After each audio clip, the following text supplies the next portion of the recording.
Hello, and welcome to our Tuesday evening budget workshop. As some of you know, we will also have a special meeting that got advertised for 7. So we will start with the workshop. If the workshop is done by 7, then there's that. If not, then at 7 we'll put the workshop on pause, have our special meeting, which I am not anticipating will take very long, and then we'll come right back to the workshop. But we're joined here by Administrator Cainrath and Director Roy. Please kick us off.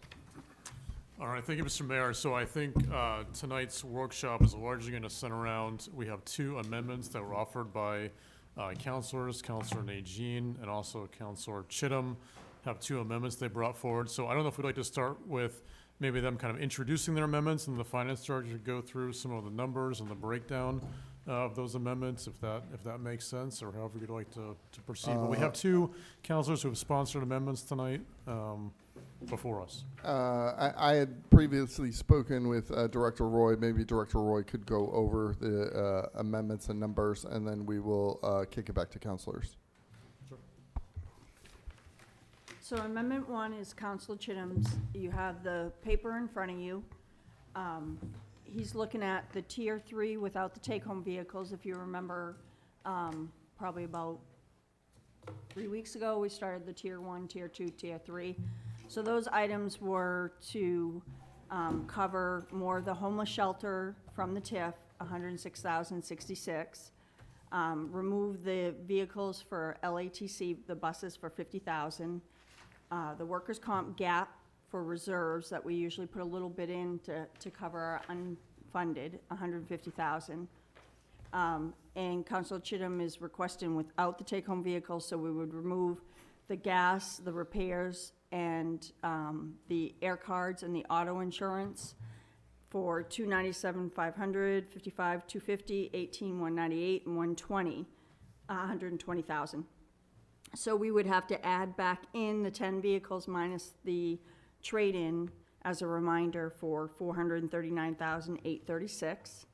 And then we have an increase when we open the gas bid. If you remember, we had that discussion of $116,985. And then we move down to some of the other smaller items, move some of the salaries into utilities of $24,701. Mileage and office supplies from the recreation, $5,920 and $10,900. Repairs to the armory, $8,500 and $10,000. And then removing the coaching under the miscellaneous of $22,000 and the community forums of $10,000. And then position 3, if you remember, was in tier 2, 3 positions, $295,530.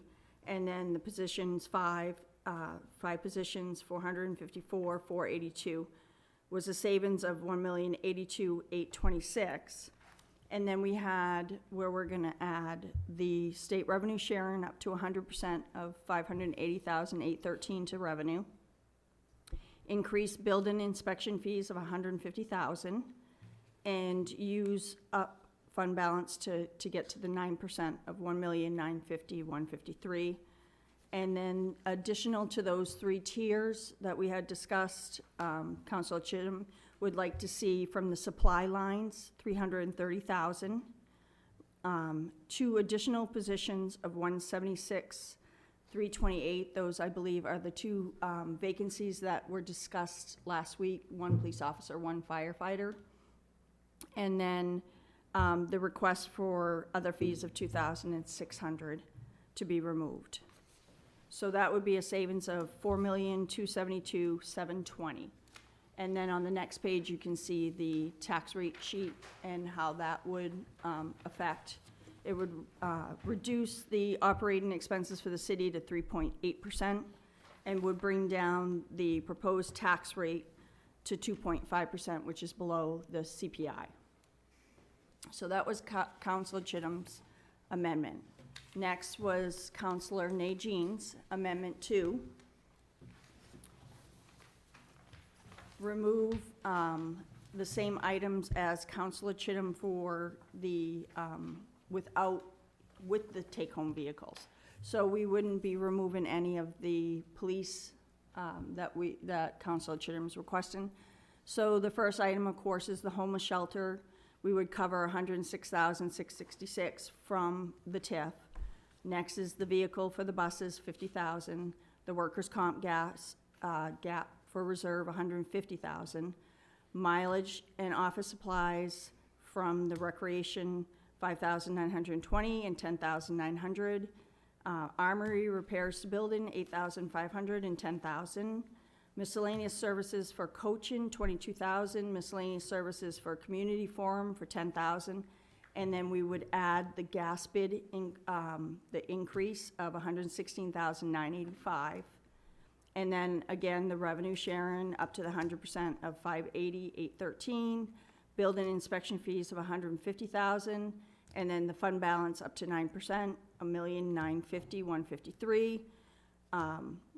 Would get us to the $2,937,967. And then additionally, Director Gagnon sent out an email to all of you on May 7th on some items that could be removed out of open spaces. So they spoke about adding back to sales of timber, $50,000, so that's adding revenue. Removing repairs to buildings, $66,000. Removing $7,600 from repairs to grounds, and removing $20,000 from miscellaneous services, and then removing $7,500 from the downtown program, which would be a savings of $151,100.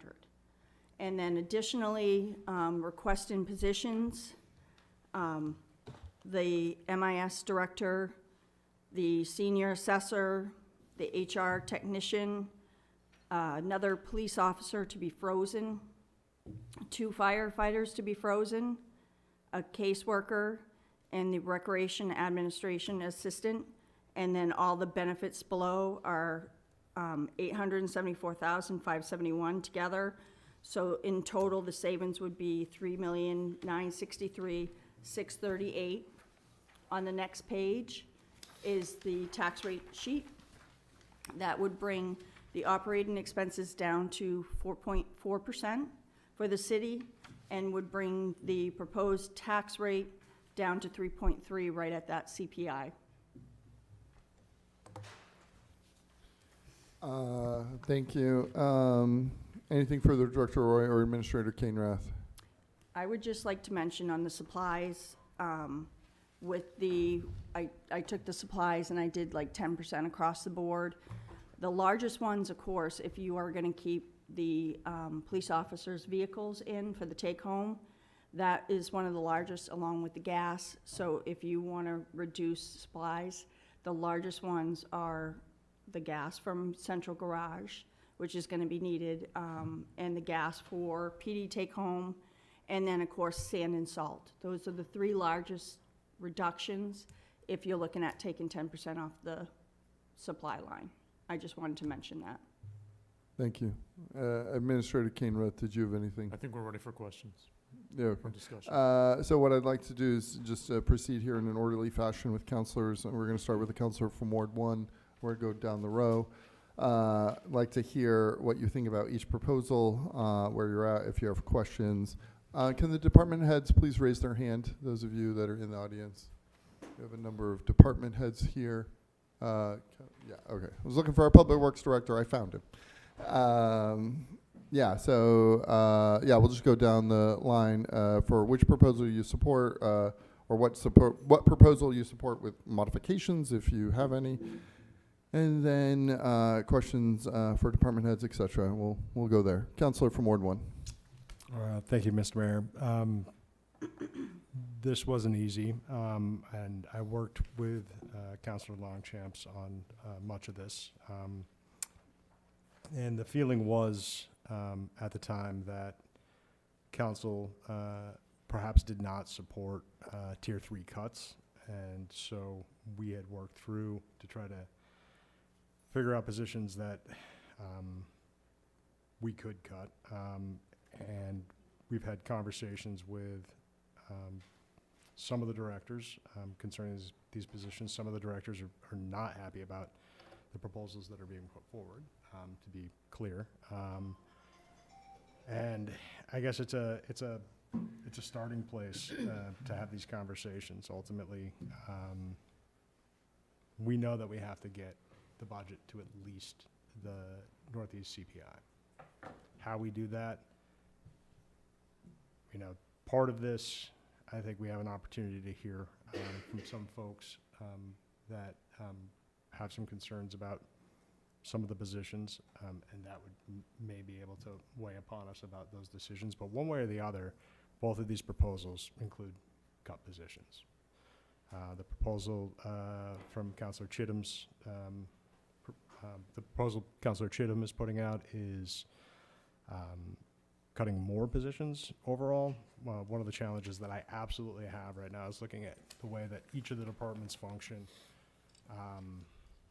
and the way that they're budgeted. Some of the departments are very, very thin in their costs. You look at the recreation department, they don't even have a supply line. You look at the cost for the library, it's very low, and also the staffing is very low. And some of these larger departments, I'm just going to say it, I'm very frustrated by the fact that we have to guarantee $1.7 million in overtime for the fire department, and we're talking about cutting jobs. It's very disappointing to me.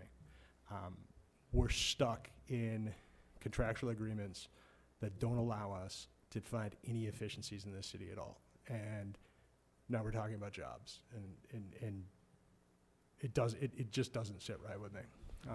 But that's and it's not just the fire department's contractual agreements. There are other inefficiencies that are built into the model that guarantee overtime for people while we're talking about cutting jobs in other departments, and that is very challenging for me.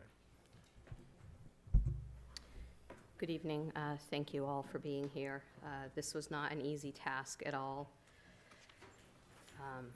As Councilor Najin shared, whether it be the proposal that we brought forward with these amendments, or Councilor Chittum's, or if we left it for our administrator, unfortunately, we were looking at positions having to go, and it is unfortunate. I wish we weren't in this situation. This is probably the worst part of, actually, it is the worst part of something I think I've ever had to do. And I personally looked at every angle and tried to see where we could take out supplies, we really, really looked at everything, and I just don't see any other, we actually don't have any other option besides using more of our fund balance, and we don't have, we can't go below a certain number, and to be quite honest, we don't have the votes for that. So we've used as much fund balance as everyone is willing to give. We've done the best we could to try to look at every department, but the one thing we know is we do have to lessen the tax burden for the citizens of Lewiston, and I'd like to just apologize to anyone that this is going to hurt, because it is going to. And I am in support of the amendments that Councilor Najin did put forward. And I would like to talk about the supply list later on. Thank you. Councilor Herman. Thank you. Director Roy, could you remind us what the gas bid increase is on both of these? That was when we opened the gas bid. So when we do the budget, we don't have the gas numbers yet. And as you remember, we waited a little bit because it had spiked so high. And then we did the gas bid so that we did the adjustment of what it would be for that half year. So we needed to increase the budget, that 116. So we put that in there. Okay, so that's just the increase over last year? When the bid was open, correct, for what we had estimated for an amount for gas it was around the same as what we had for this year, and then all of a sudden, gas just went right up due to the issues that are going on. Okay, thank you.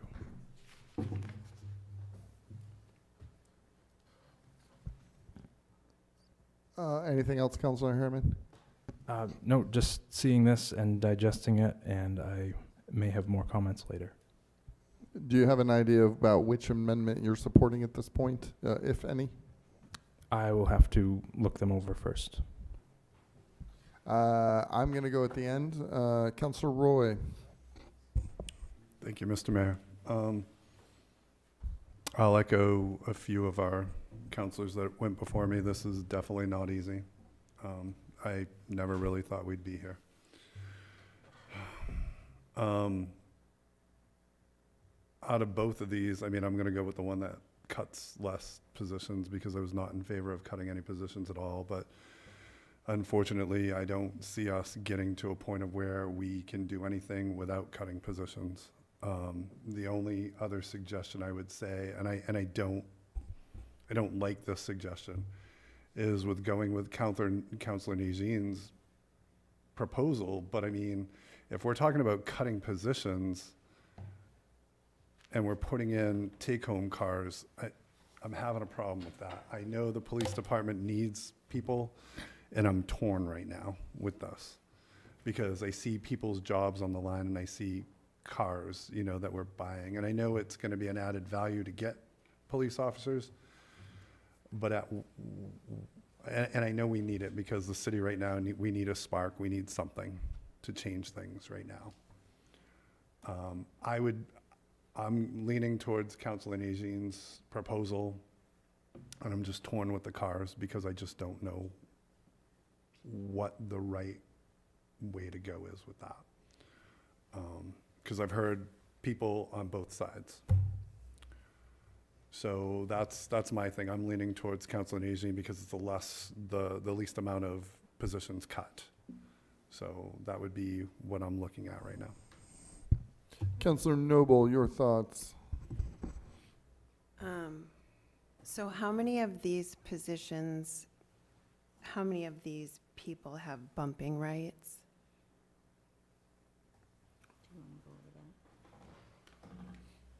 So, I'm just going off of memory right now.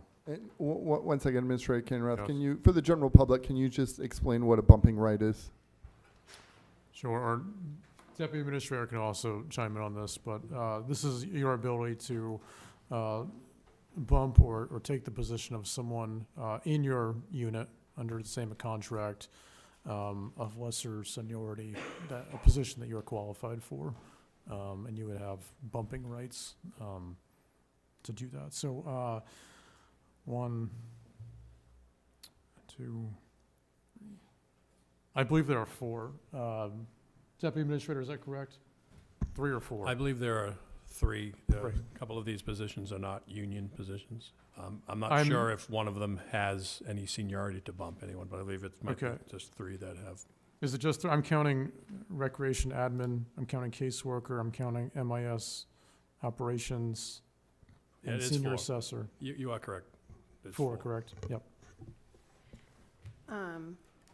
And also, I'm curious at like how these jobs will be absorbed. Like will we just not do them anymore? The positions are gone. So I'm definitely very concerned about the case manager position, especially when general assistance is one of the biggest expenses we have. I don't know who's going to do that job if we get rid of the case manager position. That's one concern I have. And then also the MIS director and the operations specialist, who's going to do that? And is there a whole, like, I'm just curious, who's going to do the jobs that we're getting rid of? They're going to absorb, and other people are going to do them with no benefit, no pay raise. They're just going to have to do the job, right? Is that basically To what answer the would question, happen? obviously departments are going to have to reorganize and reassess how their operations are functioning, and obviously there will be clearly more being put onto the plate of other existing employees. In the case of, you mentioned the MIS director, we would obviously have to figure out what to do with that department as far as oversight, where it could go. It involves some reorganization for sure. So depending on what the outcome is here, there would certainly have to be some reassessments done in departments of how to redistribute these duties, and how, in that particular case, how to handle oversight of that department. Thank you. Councillor Chittum. Thank you, Mr. Mayor. I have proposed that we go with the Tier 3 with no take-home vehicles. Like Councillor Roy, I feel that if we are buying vehicles at the expense of people's jobs, that's not a fair trade, not a good deal for the city. I fully appreciate the police department's rational explanation for the need for these cars, but to lay off an individual and still purchase those cars it just doesn't seem right to me. I will confess that Councilor Najin picked up an area of $151,000 that I missed completely, and that is the sale of timber and the other cuts that the Director of Public Works has offered up as a sacrificial lamb, if you will. I would endorse those, particularly given that they have, if not the support, at least the grudging acquiescence of the Public Works Director. I would like to point out that my request for $300,000 off the supplies line was not, the way to do that is to look at 10% off every line, but the goal is, obviously, if we need gas to run the vehicles, we spend that. So if there is a way that we can find roughly 10% in the entire supply line, I do recognize that at least one department has already given up essentially all of that department's supplies, and I want to call that out, that that was recognized. So $300,000 off the supply line. The Tier 3, which we talked about, would remove 8 positions. If the $151,000 is incorporated, and I will point out there's a lot of overlap between Councillor Najin, Councillor Longshamp's proposal and mine. My proposal would call for 10 cuts. If the $151,000, which was not included in my amendment, is actually effectuated, then that would reduce that to no more than 9 and possibly even the 8 that had originally been contemplated in the Tier 3. It goes without saying that this gives me no pleasure. None of us have any desire to do this. We recognize that losing your job is a life-changing event.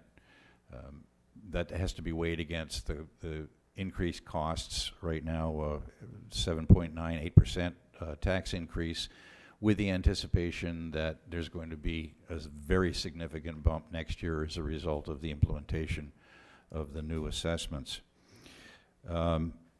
So that, in sum, is where I'm proposing.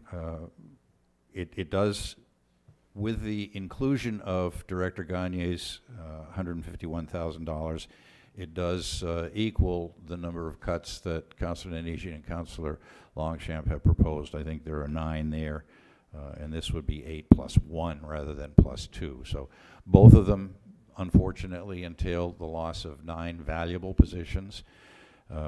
I'd like to talk a little bit about what happens when those jobs are lost. I've explained to my constituents that when we cut jobs, we also, of necessity, cut services. So there's a valiant attempt to distribute the work among the remaining employees. That's a valid approach, but I think it puts an undue burden on those folks that remain. I would suggest that rather than trying to distribute the work, that we look at cutting services, which is really what this is all about. The people who work for this city loyally and diligently are, after all, doing nothing but providing a service to the work to the public. So losing those jobs, in my mind, equates to a reduction in services. Obviously, there'll be some translation and reassignment of work, but I think that we need to recognize that costing jobs is costing services, and the taxpayers have to recognize that as well.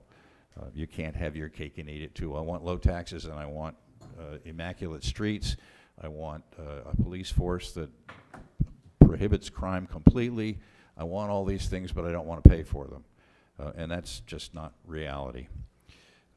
In sum, I'm very comfortable with Councilor Najin, Councilor Longchamp's proposals with a few amendments, particularly since I admit I missed Director Gagne's $151,000 contribution to reduction of the overages and the expenses. I'm happy to answer any questions about my proposal if they come up. Councilor Martel, we're up to you. Thank you, Mr. Mayor.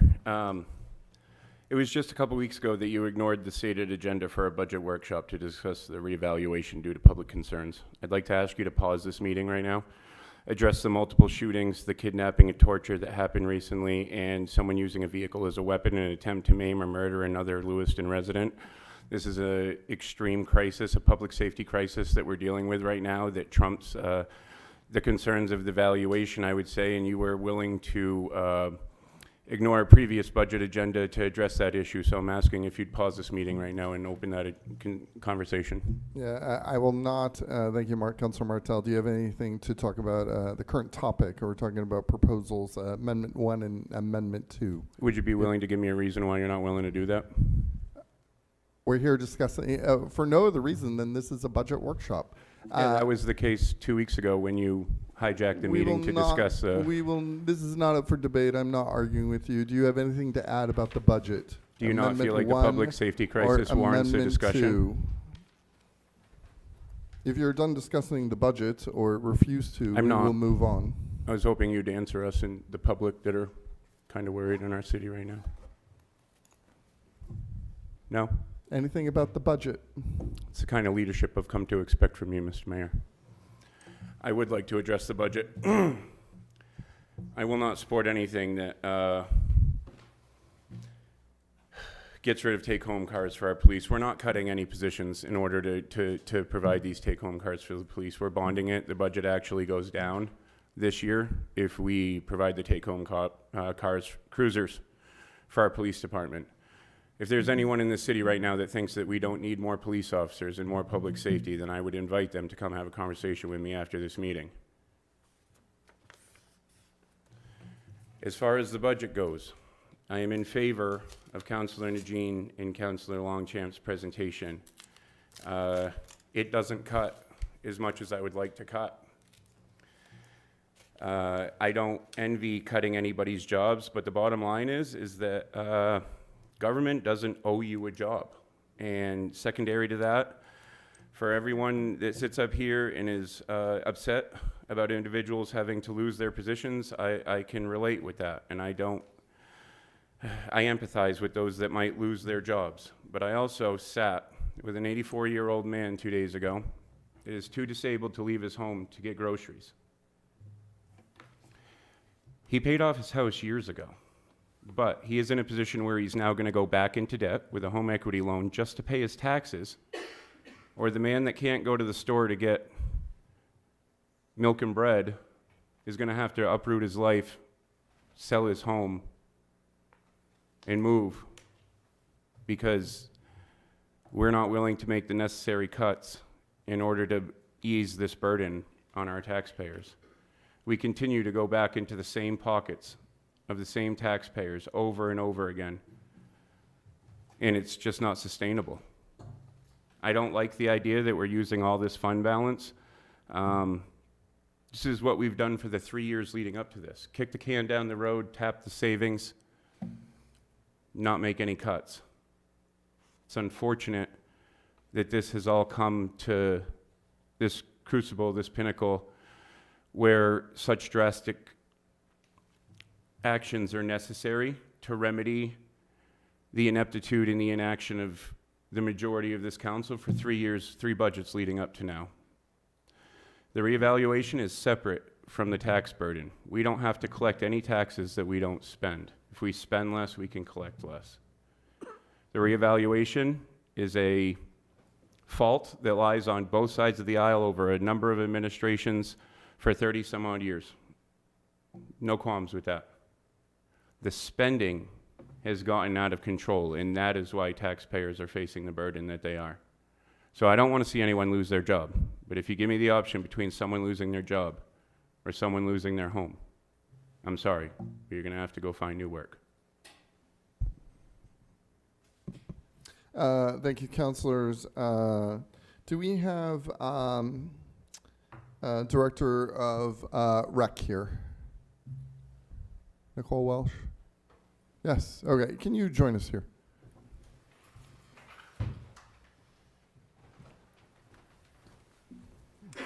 Good evening. Good evening. Thank you for joining us, Director Welsh. So we have here scheduled for elimination a recreation admin assistant. Can you explain what this position does and how this work might or might not be redistributed, or how it will impact operations at the rec department? Sure. So the recreation admin assistant, some high-level stats of what they do. They complete thousands of invoices annually, both coming in and out. Help run the background checks for 110 volunteers annually. Onboarding paperwork process for 70-plus part-time employees annually. In the last year, daily cash ups totaling more than $500,000. They deal with credit card reconciliations for 5 employees. Weekly payroll, troubleshooting, the random things that happen at the Armory, and also currently does our family payment plans for summer camps. Again, that's just the kind of high-level stuff. The biggest thing that this position offers is the customer service. It's the face of the window. It's the person answering the phones, which sounds very silly and basic. But they're answering questions about one of more than 300 activities and events, walking people through registrations and troubleshooting accounts, sharing information about facility and athletic field rentals, greeting renters, greeting contractors. And all of these communications come through the form of 100 or so weekly phone calls, walk-ins, and email questions. Our other 6 full-time staff do assist with these things, but what makes our department unique is that we are not a Monday through Friday, 8 to 4:30 office structure. We are a Sunday through Saturday, 8 a.m. to 10 p.m. on any given day, season night. We don't operate only out of the Armory. We're at multiple sites and facilities around the city. And we operate that way because most of the activities and programs are for youth, and those happen outside school and working hours. So between employees who are working nights and weekends programs, daytime meetings, and off-site programs, this person is holding down the fort. There's often times where myself and our other employees have to come in late because there are evening meetings and weekend meetings. So if this position were going to be reducted, we would see a lack of open office hours, programs, and rentals. We'd also have to reevaluate the time that our age-friendly programmer position works with our Lewiston senior citizens. Right now, it's kind of a split position. I'd recommend that some of those hours came back to the rec side instead of just the Lewiston senior citizen side.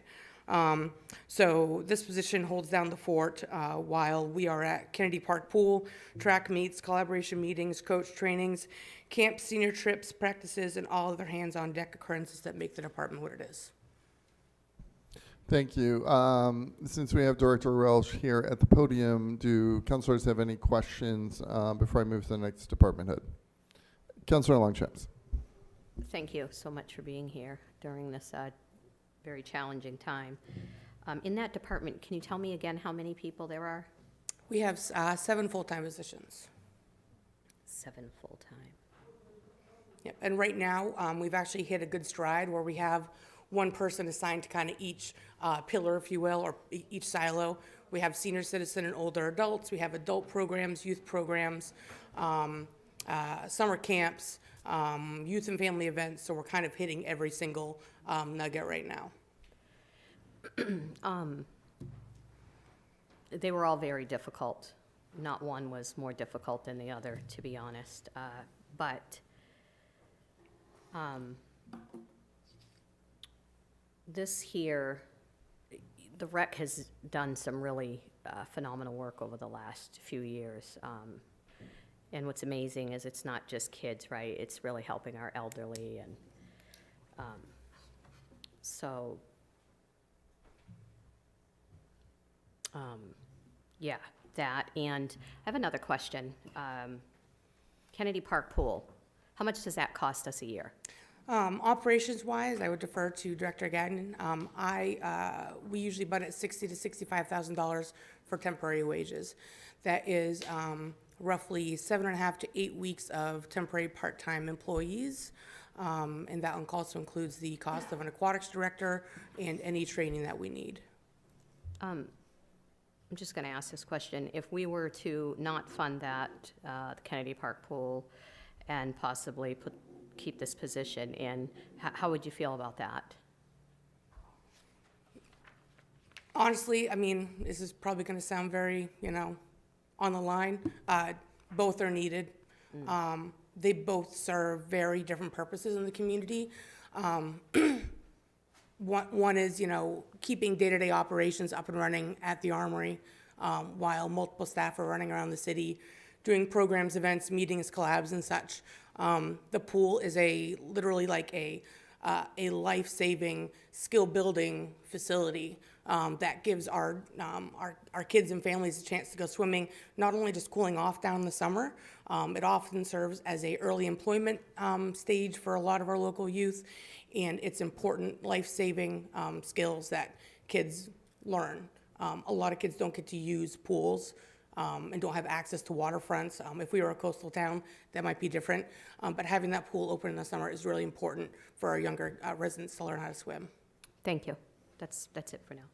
Councilor Najin, did you have questions for our director? I do. Director, could you just speak to the council concerning currently one of your positions is self-funded through the programming that you're actually budgeting, correct? Could you possibly speak to that, and also how the programs have built up over the past few years in order to create revenues to pay for a position? Sure. So the position Councilor Najin's talking about is the community sports day position. A couple of years ago, we had a lot of residents who were looking for ways to get access to the turf facilities, and those were folks of all ages. They were youth, they were adults. So the community sports day position was created to help schedule the athletic facility and build free opportunities for kids who want to use the turf to be able to get them. Some examples of that program, what they're offering right now is they do a spring and summer pop-up turf program where we literally go down there. We have 3 to 4 hours of turf time where there's cricket, touch football. They play a lot of soccer, obviously, and they really get that turf time because you have these kids walking by these facilities like, I want to be on the turf. I want to be at the football field. This position actually lets those kids get on there. When they're there, they're supervised, they're behaving, and there's a mentorship kind of component to it, too. This position also oversees our Armory Hoops League, which is a free league that we work on with Tree Street Boys and Girls Club and Root Cellar. It's a 5-week league that we host at the Armory at zero cost for our kids. Over the years, we have anywhere between 125 to 175 kids participate in that. So they oversee a lot of those free opportunities, but they also have to help pay for their position.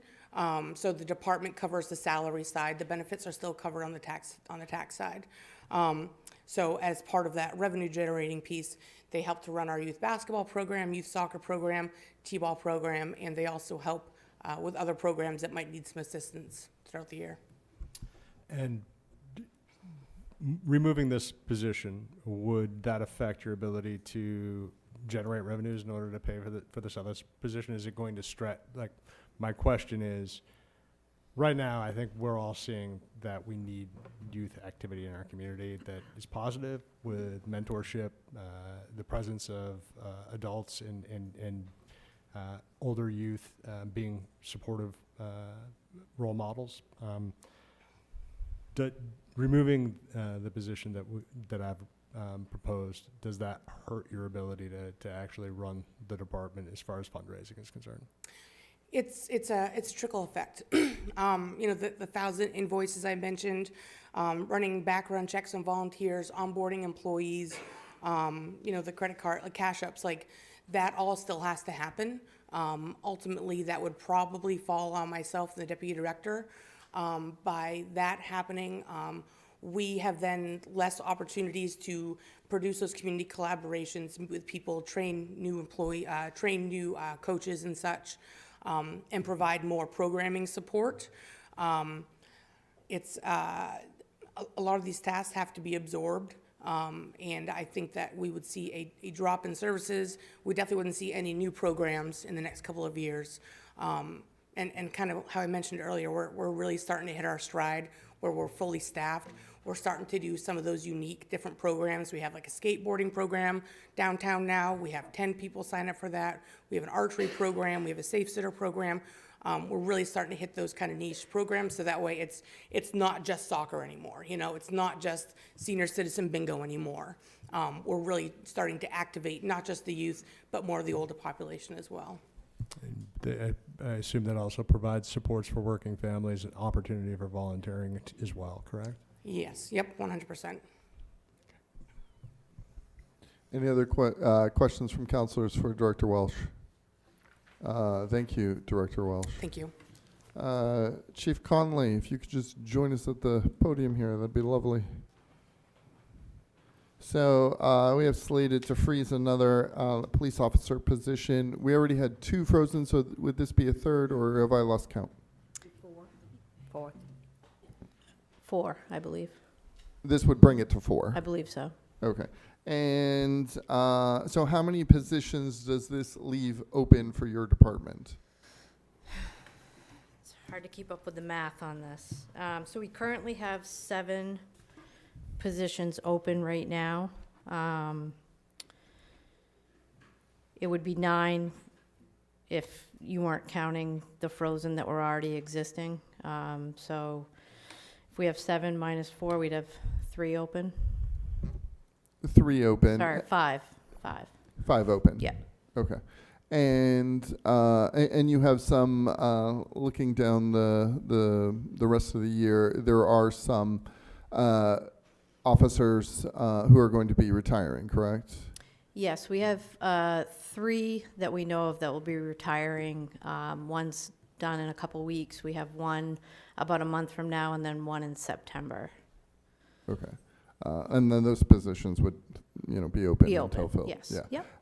And then I think we've talked about in the past, if police were to get their take-home cruisers, what is your current best guess as to how many officers, blue pins, that would bring in?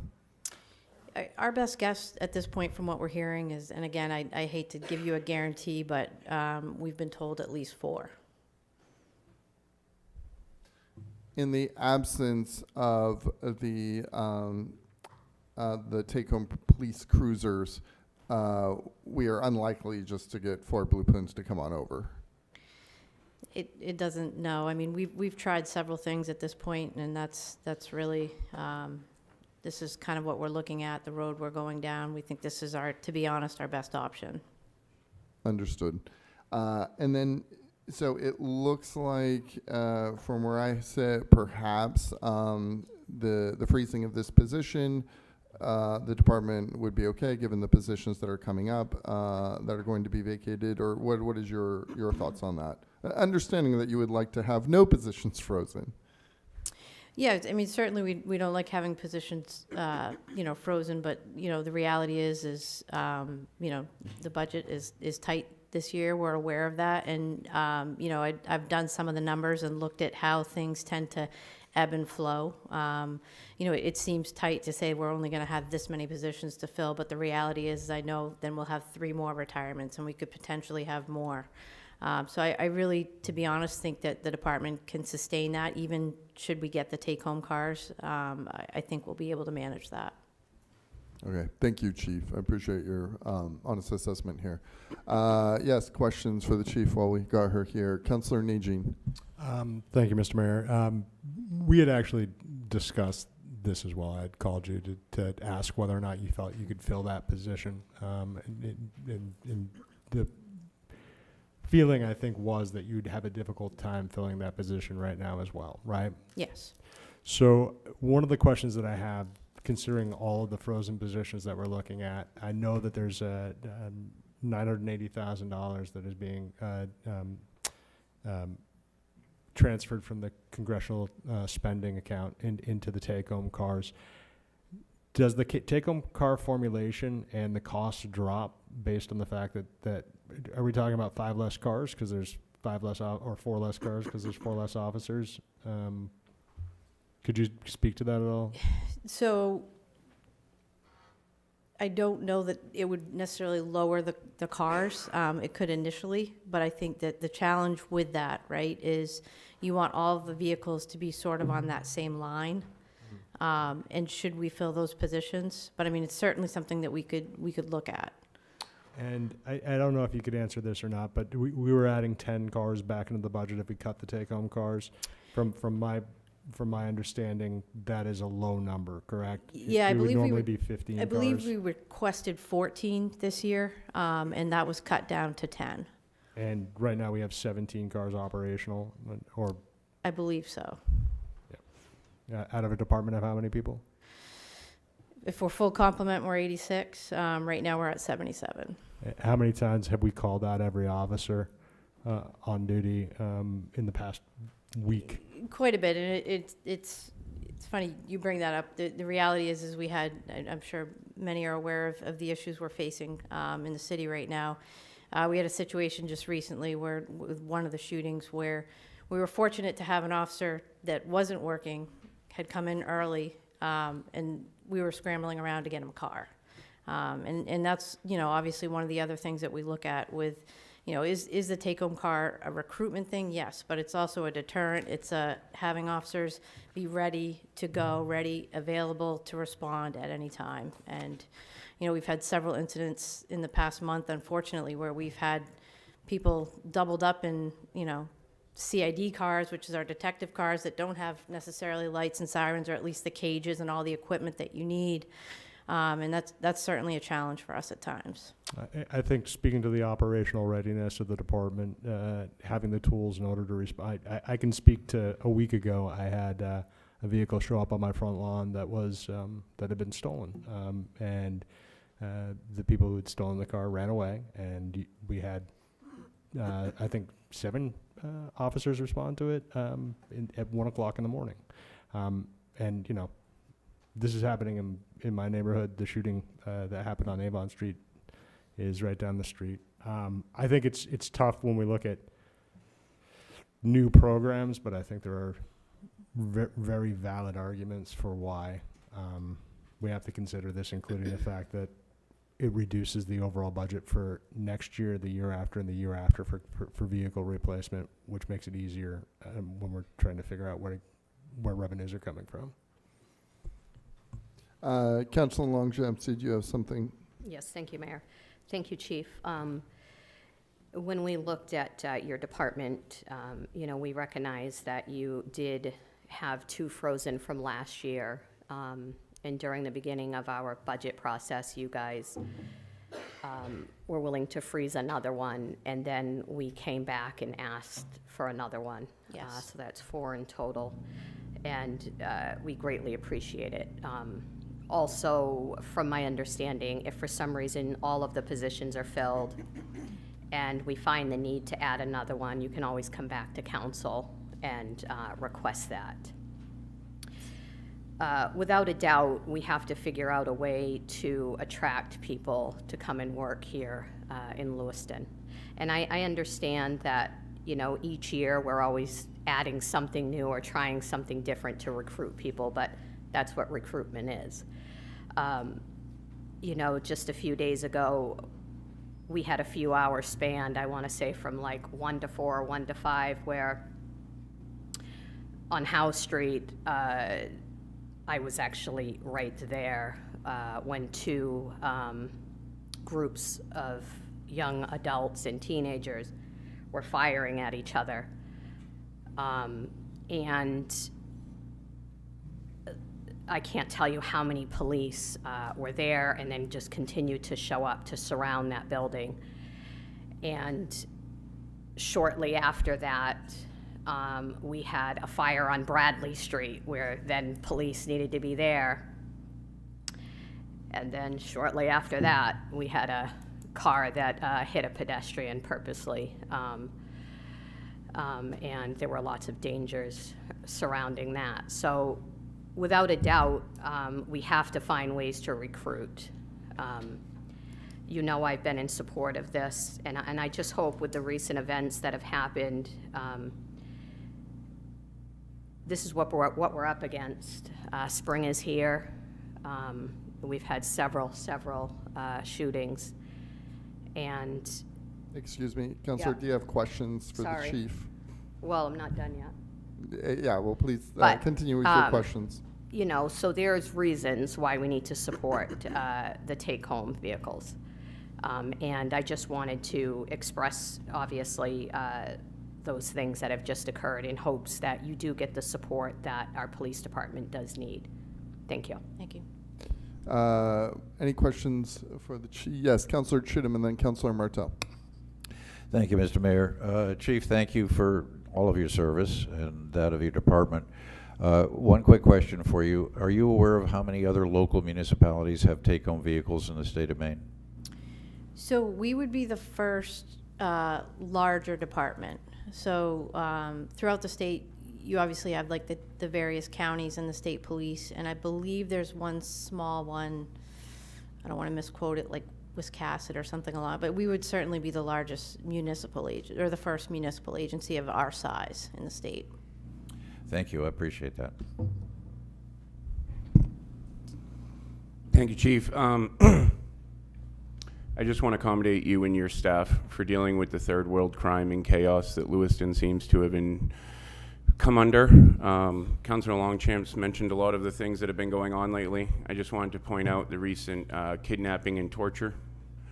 This is not Maine. This is not Lewiston. Sometimes I wonder if this even represents or reflects the United States of America anymore. This is a tragedy, and I hope you get the help you need. I do have a question for the chief. Do you think it makes it easier or harder to combat the crime that's going on in this city, being down 7 or 9 officers? It's certainly more of a challenge. Thank you for that answer, Chief. Have a nice night. That's everything for right now. Thank you very much, Chief. Do we have the fire chief here? Chief Karen, please join us.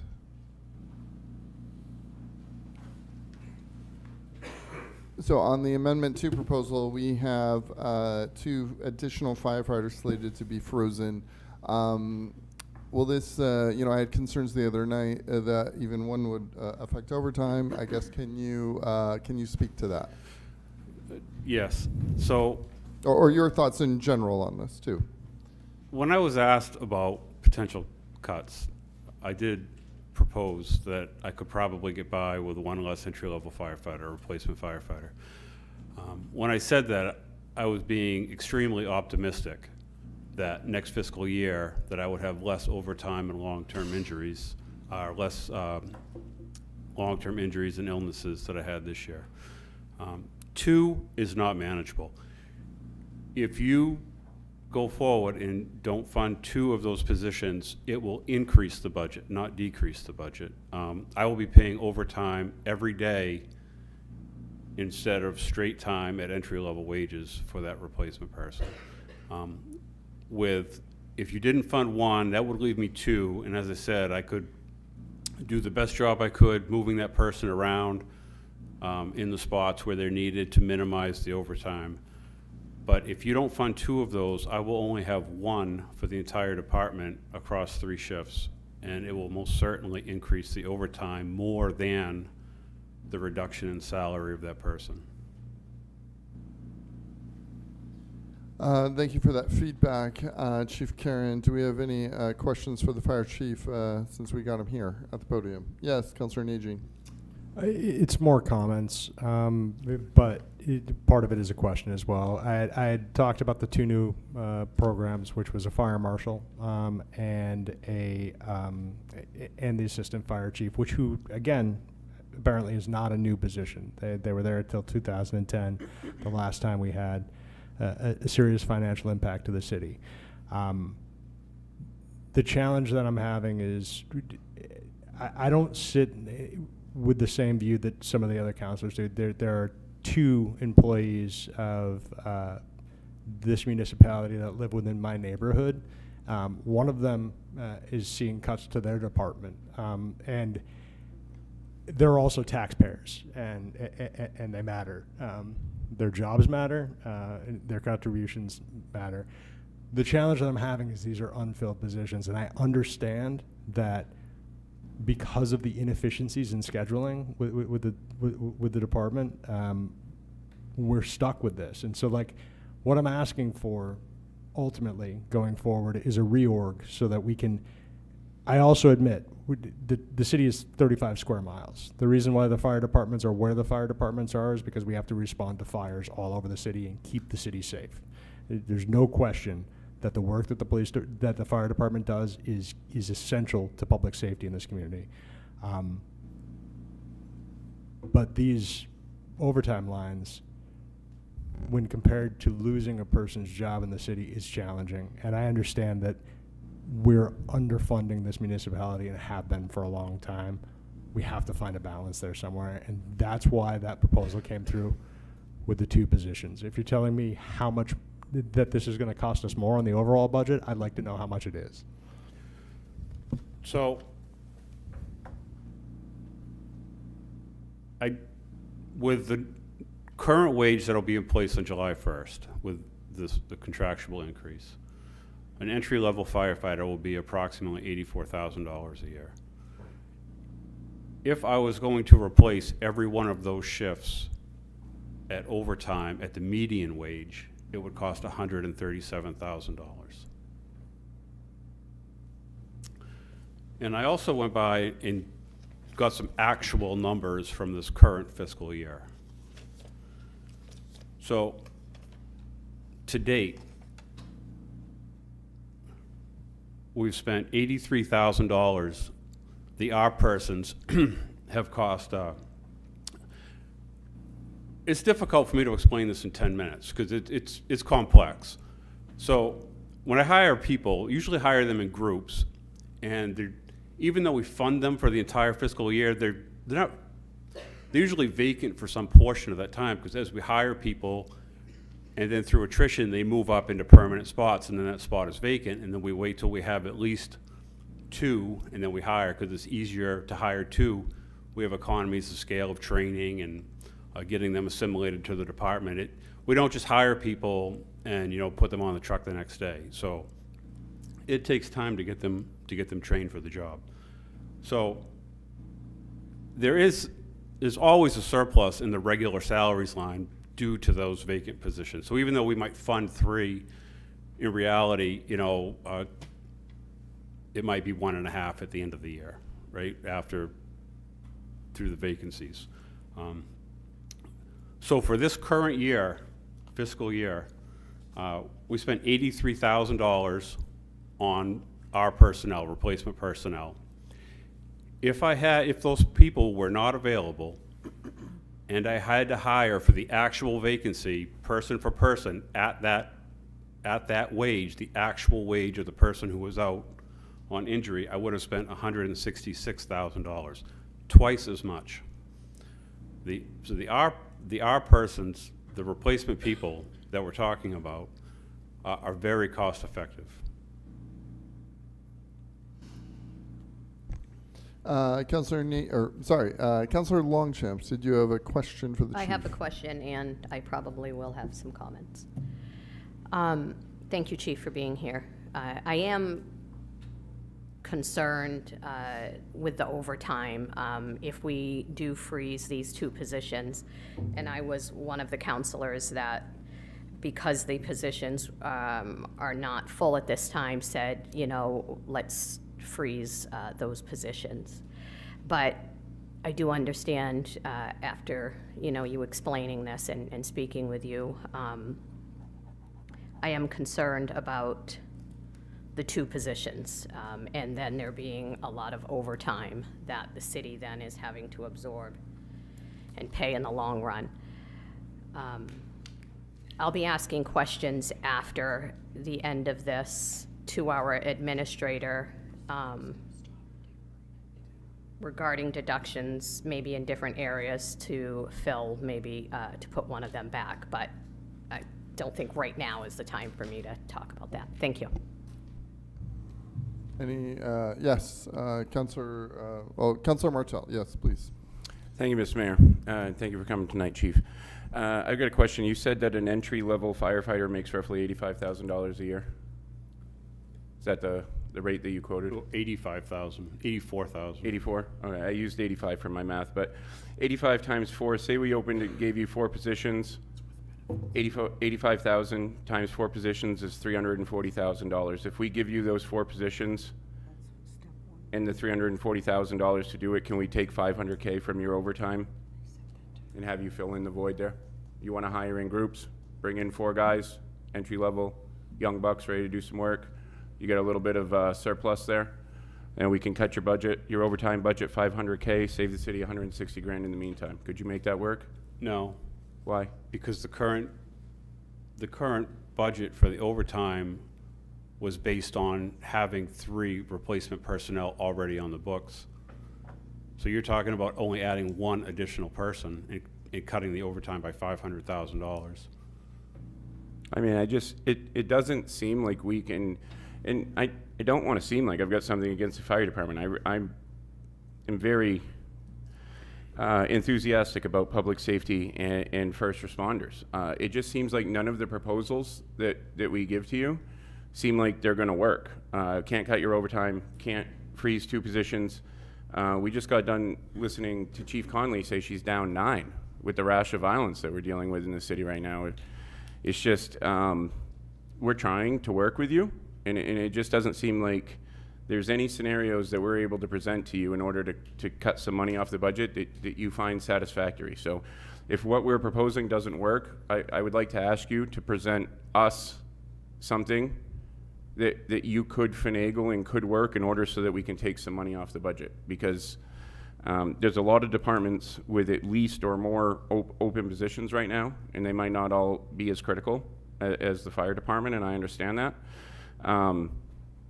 But you know, I just offered you four positions. You're telling me it's 1. I don't know how to get that math there. I know 2 are frozen, but there has to be something. So if we're not getting there, would you present us with something so that we could take maybe couple hundred grand off the budget and you can still fulfill your duties? Or is there just no scenario whatsoever where you can tap in, cut your overtime or freeze a position or anything to try and help with the taxpayer burden? So I did offer that that entry-level position, and I would do my best to make it work. However, I think there's a misunderstanding amongst the council about the structure of the fire department and the operation of the fire department. This is not discretionary spending. I mean, a few weeks ago when I was here and we were talking about this, I tried to articulate that I'm contractually obligated to have 17 firefighters on duty every day. If there's a vacancy due to sick leave, family medical leave, injury, vacation, whatever it might be, I have to have another firefighter in that spot. And if I don't have a replacement, I'm paying overtime. So it's not discretionary. I do the very best I can to minimize the sick leave and to have a happy, healthy workforce. But there's some things that are beyond my control. So I'm not sure if there's a misunderstanding there, but you know, if I reduce if you reduce the overtime line, it is entirely possible that at the end of the year there'll be a deficit in that account, because when people come to work, they need to be paid. It's beyond my control. That's not optional for me. So please help me understand how hiring 4 new entry-level firefighters wouldn't be able to offset that. If someone calls out of work, having those additional staff, you can't cover that at straight pay with additional spots and predictably be able to spend less on overtime if you have more staff to be able to fund straight time hours and meet your requirements? Well, that is true. It is cheaper, and that's what I'm trying to articulate, that having the op person is cheaper, but I could have 5 vacancies on any given day. It's not just 1 person and I'm going to plug it with the operators. I could have 5 people out a day. I mean, I'll have 1 op person available on that shift, but the other 4 are going to overtime.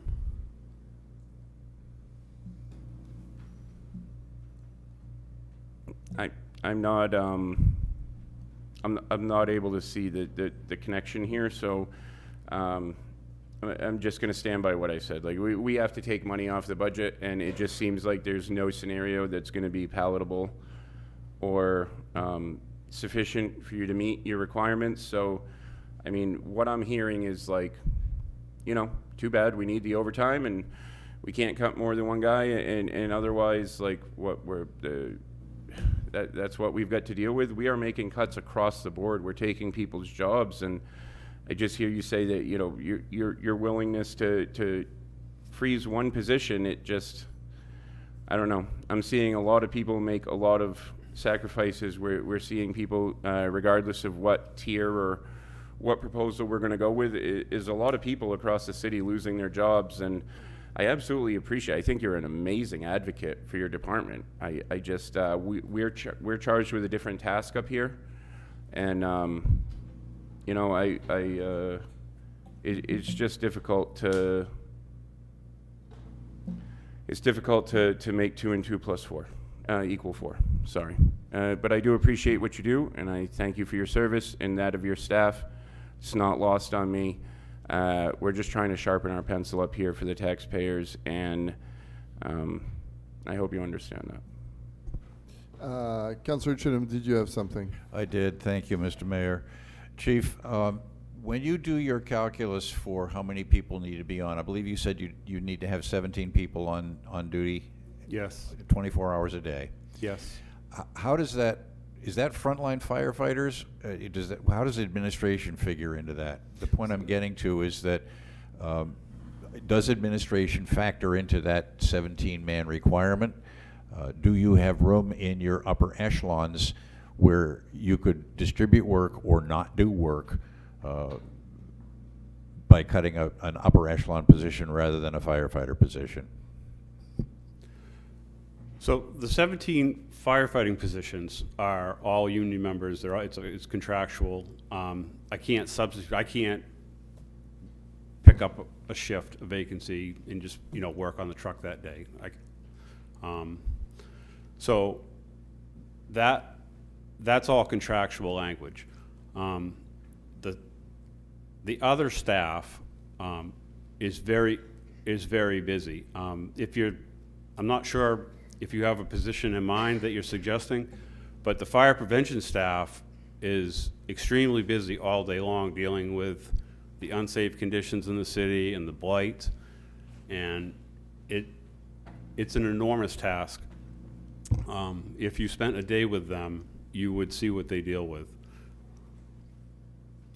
I'm not arguing that they're sitting around on their hands. What I'm suggesting is that if that is not a contractual requirement, and I do think we ought to revisit these contracts when they come up and be aware of the bind that this is putting the financial situation of the city in, having this contractual requirement. There may be other considerations as well, such as our bond rating and our fire rating, insurance costs, and so on. I fully appreciate that. But I do think we need to look at the contractual requirement. My question is specifically geared at the upper echelons, the administration of the department, and I'm not suggesting that they fill in for the front line. I'm suggesting that their positions, a position be eliminated, and that work either not be done or be distributed to other people. You've just told me that these people are extremely busy all day long. If that is truly the case, and I'm not doubting you at all, Chief Karen, then the work that they're doing would not be done. I alluded earlier to we're paying for services, and if we don't pay for them, we don't get the services. So can you talk to what happens?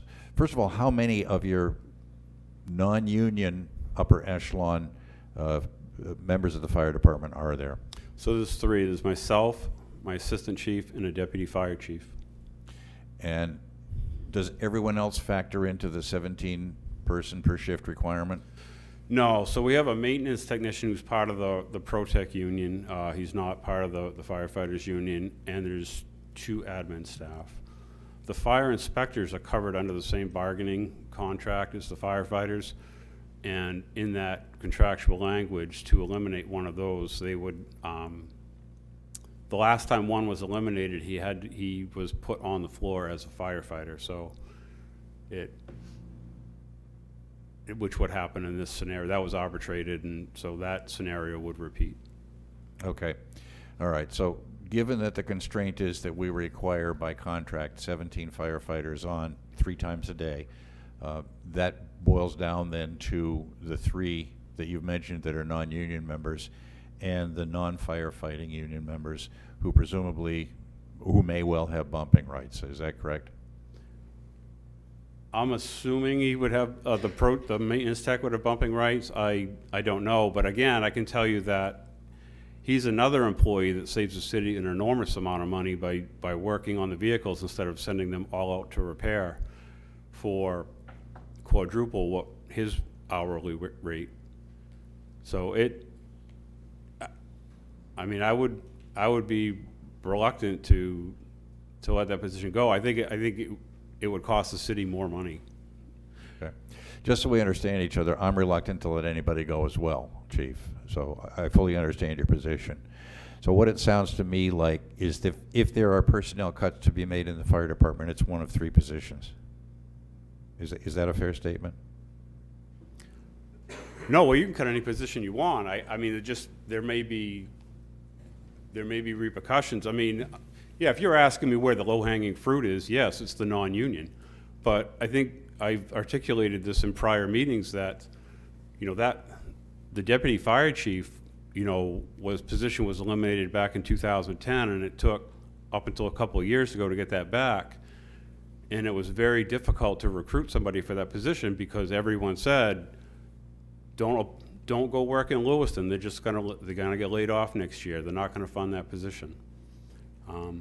I think it would do an enormous damage to the reputation of the city of Lewiston. I understand the position you're in, and I am being selfish when I tell you this, but I'm also being very honest when I tell you that it's going to stain the reputation of the city of Lewiston to eliminate that position. And he does a very good job trying to tackle all the blight and unsafe conditions in this city. So again, and I agree with you, fewer people everybody does something. If you eliminate a position, that's work that's not going to get done. So, again, I think he serves an important function. I think every person on my staff serves an important function.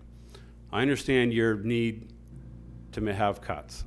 I do. I absolutely do. And I respect your decisions. But, as the chief of the department, if you're asking me questions, I'm going to give you honest answers, and I think that position is needed. Thank you for your candor, Chief. I appreciate it. Thank you, Chief. At this point, it is 7:12. Is Director Connor? I thought I saw you back there. Do we have the city attorney here? Perfect. Okay. We are going to put this workshop on pause. We're going to take a few minutes recess to kind of move down chairs and reset the house, so to speak, and then we're going to be coming back with our special meeting. Coming back to you live here very quickly. Thank you.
Hello, and welcome to a special meeting of the City Council here Tuesday, 7 p.m. We're going to kick things off with the Pledge of Allegiance. Is Administrator Kane Rath, could you please do us the honors? I pledge allegiance to the flag of the United States of America and to the republic for which it stands, one nation, under God, indivisible, with liberty and justice for all. Thank you very much, Administrator Kane Rath. I would like to note that our clerk has an excused absence as she is running an election right now. And Deputy Administrator O'Malley has graciously agreed to fill in. I believe we're ready to begin. Mr. O'Malley. Yes, Mr. Mayor. Only one agenda item, order to secure a dangerous building at 70 River Street. Requested action to conduct a hearing to determine if the building located at 70 River Street poses a serious threat to public health and safety that requires prompt action within the meaning of 17 MRS 2856. If it is determined that the building does meet the criteria for prompt action, 2, adopt the findings of fact, conclusions of law in order to secure the building. Said order shall establish the corrective action to be taken, securing the structure from all entry, and authorize the city administrator to take such corrective action if the property owner fails to do so, and to recoup the city's expenses, including reasonable attorney fees and costs through a special tax or civil action.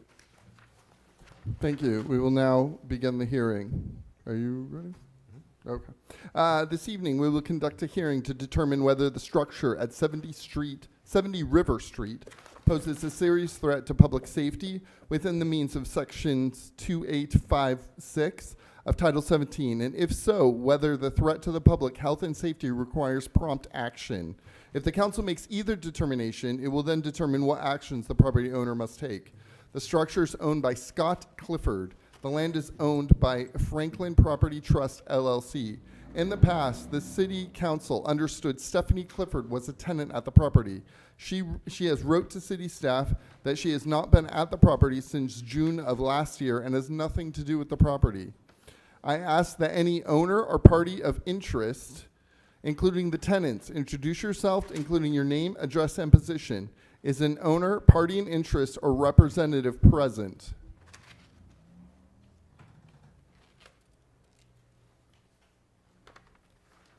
Does any city council member know an owner or another party in interest or have knowledge about this matter that means that you could not fairly and impartially hear the facts and decide the matter based on the evidence presented at this hearing? No. Councilor Harriman, did you have? May I ask a question? Please. It looks like from the documentation, the owner is currently in jail. Is that the case? Do you want to answer that, or is that a pertinent question to ask Mr. Carey? The owner of the building is incarcerated, that's correct. He's been served with this proceeding. Okay, thank you.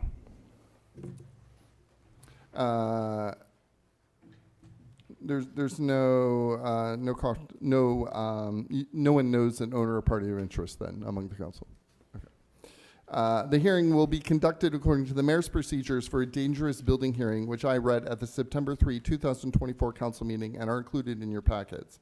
I accept into evidence the Planning and Code Enforcement Department's previously provided Exhibits A through J. I now ask that the Lewiston Planning and Code Enforcement Department present the City Council with information relevant to this matter before it. Thank you, Mr. Mayor. Good evening, Mayor and members of the council. For the record, my name is John Connor. I'm the Director of Planning and Code Enforcement for the City of Lewiston, and tonight I'm joined by Code Enforcement Officer and Building Inspector Travis Tardif. We are here tonight to present our findings regarding the residential structure located at 70 River Street and to request an order to secure the building under state law. All legal notice requirements have been met and can be found in your binder as Exhibits A through I. The hearing notice was recorded on May 8th. We have successfully served the landowner, Franklin Property Trust, and the structure owner, Scott Clifford. Occupants on site were also served, and the property has been physically posted with notices of tonight's hearing. Additionally, on May 8th, 2026, Lewiston Police Department Lieutenant Tyler Mishu taped another copy of the notice of hearing to the fence on the property that faces River Street. While there, Lieutenant Mishu saw at least 7 people at the property. The next day, Corporal Darren Jakes returned to the property and confirmed that the notices of hearing posted by the sheriff's deputy and Lieutenant Michoud were still posted. Next, in the following slideshow, which is included in your packets as Exhibit J, I will describe the conditions at 70 River Street that caused the structure to pose a serious threat to the public health and safety that requires prompt action. As you can see from the original slides, there's severe deterioration of the foundation that's compromised the building's structural integrity. Due to this, you can see the sidewalls are bowing due to the failed foundation. The roof ridge line is starting to collapse over that failed foundation area, and the roof fascia is starting to buckle over that foundation area as well. The building sits on a wooden foundation, and the foundation sills have been compromised by rot.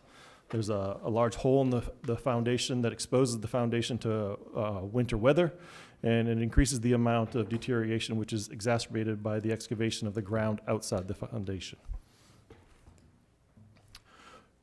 These two photos here, the circle parts, the interior of the foundation shows that there's further moisture issues and the bulging.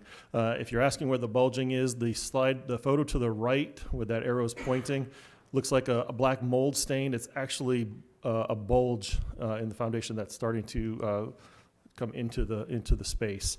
The photo to the left, that's all wet, moist ground coming in from the massive hole that you see looking out into daylight there. Water has been shut off in the building since October of 2025. There have been people in the property since then, and as you can imagine, with no water, it is extremely unsanitary. There is evidence of human waste and pet waste throughout the property. The tubs and sinks and toilets have all been filled and are stagnant in the property. When we got to the property, power was on. All of these wires that you see were completely exposed. The one that concerns me the most is on the right-hand side there. That is a RV plug that was connected to an RV in the parking lot, and that connection that was just kind of wired together was underneath a car floor mat, completely out in the exposed elements. So CEO Travis Tardif, after the inspection, immediately called CMP and explained the situation to them and asked for power to be turned off at the property. So the property no longer has power right now, nor water. So the determination that we made, the property, it's not secured at the present moment. The conditions at the property, as shown, they constitute a safety and health hazard. Life is endangered, in our opinion, by the occupation of the property. We believe that it's unlawful for any person to enter the property except for the purposes of securing this property, making the required repairs, removing the hazardous conditions, or demolishing the building altogether. The property poses a serious threat to the public health and safety. The threat to public health and safety requires prompt action, and the building must be immediately secured in order to mitigate the threat to public health and safety. So at this time, we're seeking that the council adopt the determination and order 4 things: that all occupants immediately vacate the property, staff shall post the building that it's unsafe, that the owner and landowner shall immediately secure the property. If the owner or landowner fails to comply with this order in the time frame set forth, the city staff shall have the authority and direction to carry out this order. If required, before the city secures the structure, staff will enter the structure, will conduct a complete inspection, and will make sure that there's nobody in the building, to include animals. During our inspection, there was a dog in one of the upper rooms. We were told it had a couple puppies. Before we entered the property, the owners or whoever was in the property grabbed the young 2 puppies and took off and left the adult male dog in the property. We called animal control officer to come out and mitigate that as well. So we want to make sure that we're going in and making sure that there's nobody in there and no animals in there before we do any securing of the property, if the order is given. Happy to answer any questions. CEO Tardif is here as the building expert. He went through the building with a fine-tooth comb and can answer any questions that you may have. Thank you, Director Connor. At this point, I will allow the council to ask questions. Please remember, we're asking questions about the property, and there will be a chance for deliberation later. Do we have any specific questions about the presentation or the property for Director Connor? And Travis. Councilor Longjams. Thank you, Mayor. How many buildings are on the side of this building, if you wouldn't mind? This house, are there two houses on each side? Are they pretty close, or?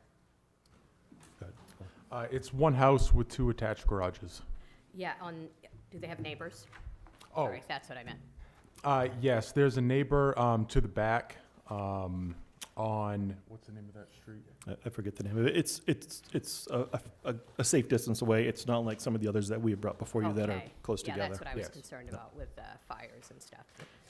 Thank you. Councilor Najin. If I'm reading this correctly, the ownership of the land beneath the property is Franklin Property Trust. That is correct. Does Franklin Property Trust have an enforcement mechanism or an interest in making the properties? The question is, I understand the structure is owned by somebody else. I'm wondering where Franklin Property Trust's responsibility falls, if at all. So we have been communicating with Franklin Property Trust. They know about this, and we are trying to, get them to take care of it as well. But not owning the property, they can't really go and enter the property and do anything with it. They just own the land underneath it. So we have been communicating with them, and they have a copy of this as well. Thank you. Further questions about this? Yes, Councilor Chittum. Thank you. You say that if the landowner fails to comply with the order within the time frame set forth, do you have a concept of what those time frames would be? We are asking them to secure it immediately. So if they can't secure it by tomorrow, then the city is going to. Thank you. Further questions about the presentation or the property? Seeing none, do you have anything else to add? I do not, Mr. Mayor. Okay. Are we set to close the record? The record is now closed. We are now moving forward to councilor deliberation. May I have a motion to accept the council order as presented? So moved. Second. Councilor Chittum, seconded by Councilor Martell. Deputy Administrator O'Malley, did you get all that? Yes, I did, Mr. Mayor. Excellent.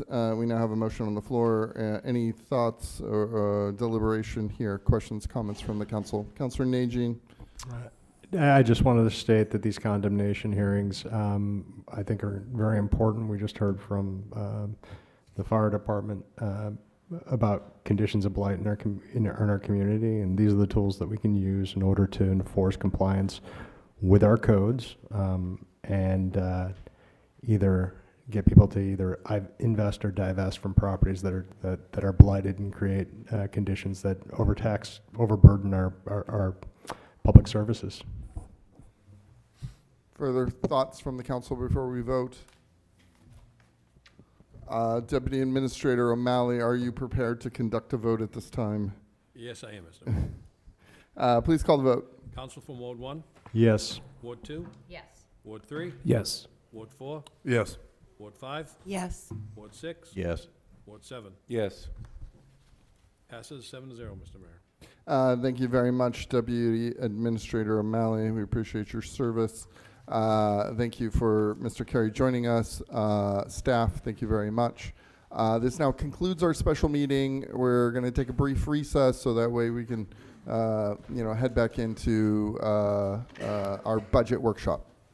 We'll start back up in a minute. Thank you. Thanks for your seat. Have a good night. See you later.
And we're back to our budget workshop.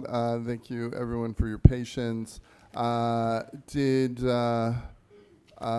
we have any more questions for Chief Karen? He was the one that was up there last.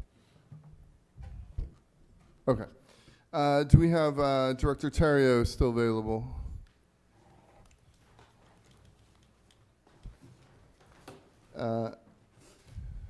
Director Terrio, thank you for joining us. I see here an HR technician. I assume this is your employee, correct? Yes. And there are, besides you, there are only 2 other employees, right? Yes. And so this would be a reduction of 50% of your workforce. Is that accurate? Pretty close. Yes. Can you just give us your thoughts on that or impact? Yeah, so it would have a significant impact. Can you move the mic Yep, down or sorry. something? Thank you. It would have a significant impact on the HR department. The technician does all of our onboarding, does all of our workers' comp input, does all of our OSHA records, does the benefits process, the payroll process. She does a lot of data entry for the department. She's the first face that the employees see when they come to the window. So she handles a lot of crises for the employees that they may have, and a lot of their life changes. She's the first one that handles all of those changes. She does all of the DOT random drug testing for our CDL drivers, as well as all of the background checks for employees, volunteers, and workfare citywide. So without that position, services are going to be extremely slow in HR, and some things just aren't going to get done. And unfortunately, because this is serving employees and not the public, we can't really reduce those services. I mean, I guess at this point what will happen is when the bell rings at the front, sometimes employees just aren't going to get an answer because other HR staff is going to be in meetings. Thank you. Director Terrio, do we have questions for Director Terrio since she's here? Councilor Nagy. Thank you, Mr. Mayor. Thank you, If we Director. can silence our cell phones, that'd be great. Thank you, Director. We've added 2 positions, new program positions to HR over the past 6 years, correct?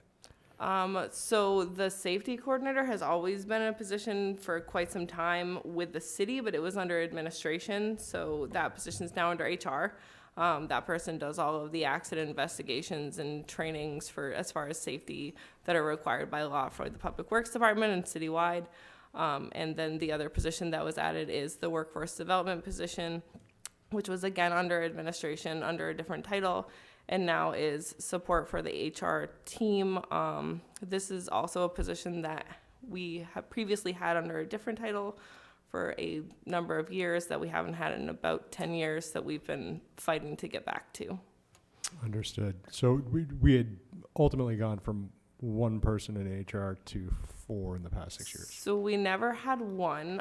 We hadn't, the HR director was also the finance director for a number of years. There was a combined job, and then there was an HR tech, and then an HR benefits administrator was brought in.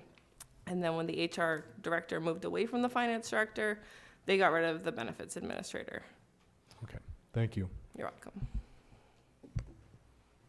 Any further questions for Director Terrio? Thank you very much.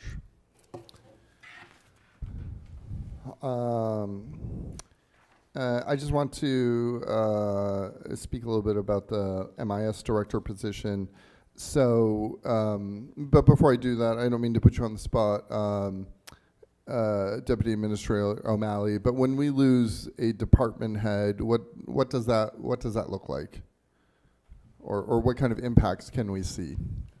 I've never seen that before, but I'm not sure, you know, as the city administrator said, we'll have to do a reorg. It'll have to be absorbed either by city administration or by another department head. I guess my concern with losing a director position is that, especially for critical, I mean, all of your departments are critical. There's we don't have extra departments in the city that are not critical. But when we're talking about IT, without a director level position there to provide guidance to the staff and guidance for, and direction for the department, I'm concerned about the long-term health of that department.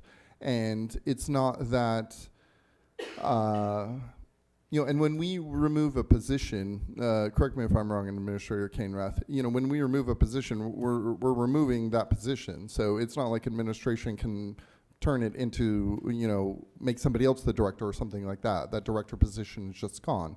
And it can also be a problem if that director position is actually also the expert employee for that department. So that could provide, some challenges as we move forward. I imagine I had a whole career in IT long ago, and I can imagine if we didn't have the MIS director, there would be some work that would have to be absorbed by other employees, and we might even need to contract out for services, which would then cost additional money. So those are those considerations as well. Part of my concern is, and why I've been kind of like resistant to allow amendments, because we have counselors who are not in administration, and and everyone here is acting in good faith, and I'm not saying that we're not. And we're trying to do our best by residents and the city in an attempt to lower taxes. I guess my concern are counselors have put forth amendments and then cutting positions that are going to be difficult to absorb or difficult to deal without. For instance, like the rec department, billing still needs to get done to all the other departments. So either someone else is going to be doing that. So we're going to be taking a higher level employee that we are paying more to now suddenly be doing this, and then all the work that they were going to be doing is now not being done, or they're not going to be able, like David, you put it very succinctly, when we lose an employee, we're going to ultimately lose services. We are not going to be able to expect some employees to suddenly work double. Like, that is not realistic under any condition. And so I'm just concerned that some of these positions that are being cut, while they were, well-intentioned from the standpoint that we're trying to lower taxes, I think it will be, impair city services and going forward.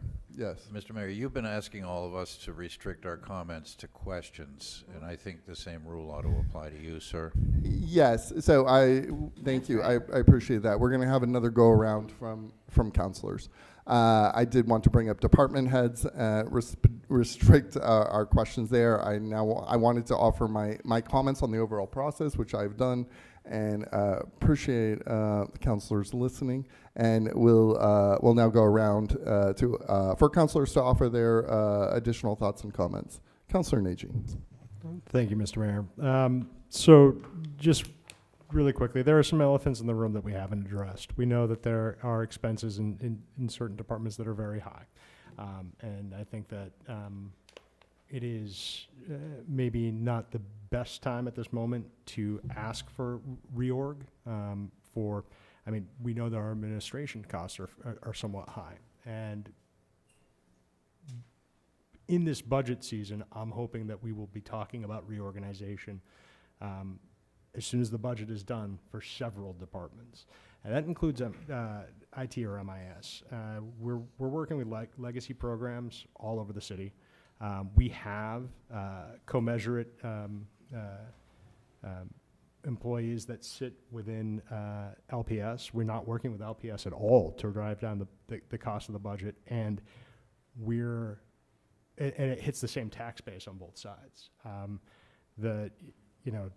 The challenges that, and it's not about the website, but the challenges that we have with the website are shocking. And at some point, like, you would hope that in a major corporate environment, you have a CEO, a CFO, and a CIO. They all kind of work together. It is individual leaders of the financial health of an organization.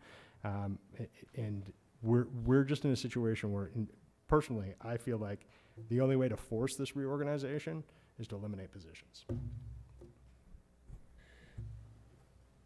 We're going to continue going on down the line. Councilor Longchamps, do you have anything further to add at this point? Thank you, Mayor.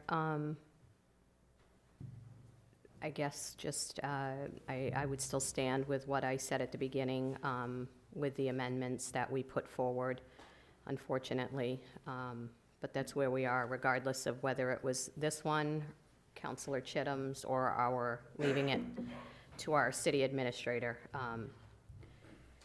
That's what has to happen, unfortunately. I do have a question for our city administrator.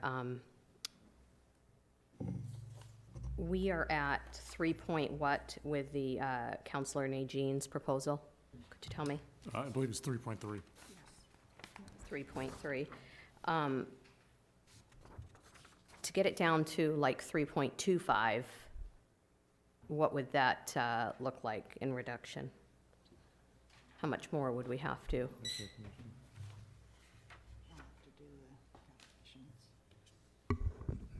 Are you talking about what we had discussed with Councilor Chittum's? So when you look at the Northeast CPI and go back, they have multiple years out there. They always round it up to that first digit. That's why it's 3.3. They don't go out ever if you look at any of that. And to be consistent, that's what we've used over the years, is that just that one digit. The 3.3? Correct. Or 3.2, or, so really not a half? Right, so there's never, usually it only goes out one. Okay. What if we got it down to 3.2? I can do that calculations while you guys are talking on. Okay, sure, because I'm thinking maybe if we are able to reduce some of these supplies, minus salt and, you know, the things that are going to cause real issues, not that they all won't, but more safety issues. If we could get it down to that 3.2, I think would be good. Thank you. Councilor Harriman. Thank you. I've had a little bit of time to go over these, and I learned a lot from the discussion tonight, and I think I will be prepared to vote next Tuesday. Can you give us a preview as to what amendment you might be supporting? It's kind of pieces of both of them. We'll come back to you. Councilor Roy. I don't have anything to add. I stick with my first comments. Councilor Noble, did you have something to? I just need to sit with it, I think, for a little bit, and I don't know. Councilor Chittum, your thoughts? Thank you, Mr. Mayor. Yes, I'm hoping that this workshop will give us a single budget to vote on when we have to make the decision. So a decision on which amendment or which combination of the various elements of these amendments to give our administrator and our finance director the tools necessary so that when they come back to us with a budget, it will be an up-down vote. I think passing amendments at the last minute when that budget comes back to us is not recommended by anyone. So I would advocate that we stay here as long as necessary to come up with a budget that reaches either whatever number we choose in excess of the CPI, which will require 5 of us to vote, or a budget that gets us to the 3.3 at a minimum. I do want to talk a little bit about the 3.3, 3.2. There's been some confusion, and this is going to get pretty esoteric, and I apologize for that. When I looked at the Consumer Price Index, those are listed month by month, year after year, to 3 decimal places. I subtracted the difference between December 2025 and December 2024 and came up with the number 3.251. That's published on the same website as 3.3, which is the rounding value of 3.251. As an engineer, when precision is available, I like to use it. I understand precedent has been that we've always used the single decimal point. So that's an interpretation of the charter. And I'm comfortable if precedent has indicated that 3.3 is the target, then I'm comfortable with agreeing that it will only take 4 councilors to pass a budget at that level, 3.29, 3.3. So I'm sorry for confusing the issue. That's just the pickiness of the man that you've come to know and love over the past 3 years. The other issue is the question of the interpretation of the charter. I had a conversation with Director Roy prior to this meeting. I had been under the impression that the number we were trying to reach, 3.3 or 3.21, was actually the proposed tax levy. I believe that's the actual language in the charter, but there is room for interpretation in that. I'm informed that what has been used historically is not the proposed tax levy, but the proposed tax rate. And there's a difference there. I don't want to get into the differences now. I do want to point out that while we have 2 amendments to the charter already approved by this council for voter approval in November, a 3rd one is queued up that was brought to our attention by the city attorney. This is a 4th one that will clarify the language as to what exactly the charter means when it requires a 4-vote or a 5-vote majority. And that to me is very important, because if we do not have a 5-vote majority, we have to come back with a budget that is below whatever number we interpret that to be. Now, that was a tangent, and I apologize for that. I do want to reiterate, and I'd like to have a couple of questions for the Public Works Director, if that's all right, Mr. Mayor. But I will wait until Councilor Martell has had his chance to weigh in. Yeah, I mean, if I would prefer that we, rather than like have people say like, oh, I'm going to have questions later. It's okay to have questions now. And Director Gagne, if you can take the stand, and then sorry, you're not on court here. If you can stand behind the podium, please continue, Councilor Chittum. Thank you. And this question also applies to Director Starr. It relates to the overlap that Councilor Najin was referring to. We do not have anybody from the Lewiston School Department here, but my understanding is that we have competent, capable technicians in 3 different positions, one in the school department, one in the Public Works Department, and one in the Management Information Services. And I'd like to explore the overlap of those positions and why we have a GIS, MIS person and a GIS Public Works person. So if you could address that, Director Gagne, I'd appreciate it. Thank you. Yes, thank you. So at Lewiston Public Works, we are very map and geocentric. We were based on a lot of CAD, and over the last 25 years, we've gone into the GIS realm. So our history there has really been about documenting what we're doing out in the streets and out in the world, and tying that back to projects and whatnot. So our position when it switched to when it got added really is more of a GIS citywide coordinator.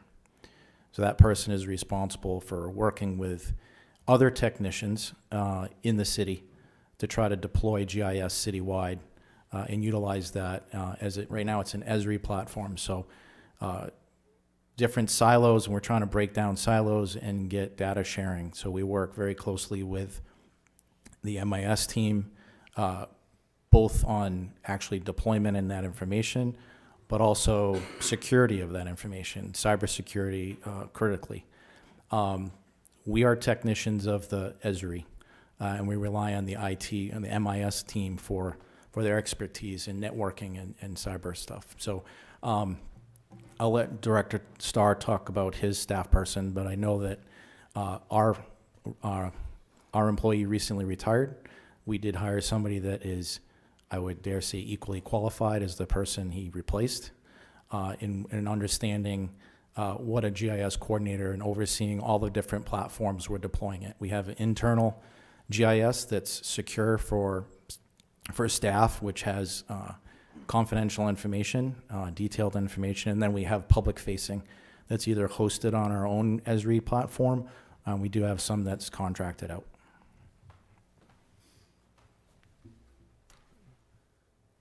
Sure, and our GIS analyst, more focuses on the integration with the enterprise licensing and permitting product, which is used for building permits and inspections for electrical and any sort of building permits. So that's more tightly integrated with the permitting and code part of the city. And any specialized items that anybody within City Hall needs, like all of the calendars and things like that. Did you have any further questions? Yes, just to Councilor clarify. Chittum? Thank you, Mr. Mayor. Just to clarify, the GIS person in your department, and GIS stands for Geographic Information System for folks who are not up on the latest lingo, not that it's the latest lingo, coordinates with planning and code enforcement in terms of mapping and maintaining databases for rental programs. What would happen to those programs if this position were not there? We have no other person in the department that specializes in those parts of the program that they use for code enforcement and clerks for the rental registration program and some of the other clerk items that they specialize in. Thank you. So neither of these positions per se is forward-facing, not frontline, not standing at the window registering automobiles or sweeping streets or responding to crises in the city. That's correct. These are support personnel to support the operations of the city in both cases. Is that correct? That's correct. Yes. I'd like to pose the same question to Director Gagne. What would happen if the GIS position in the Public Works Department were eliminated?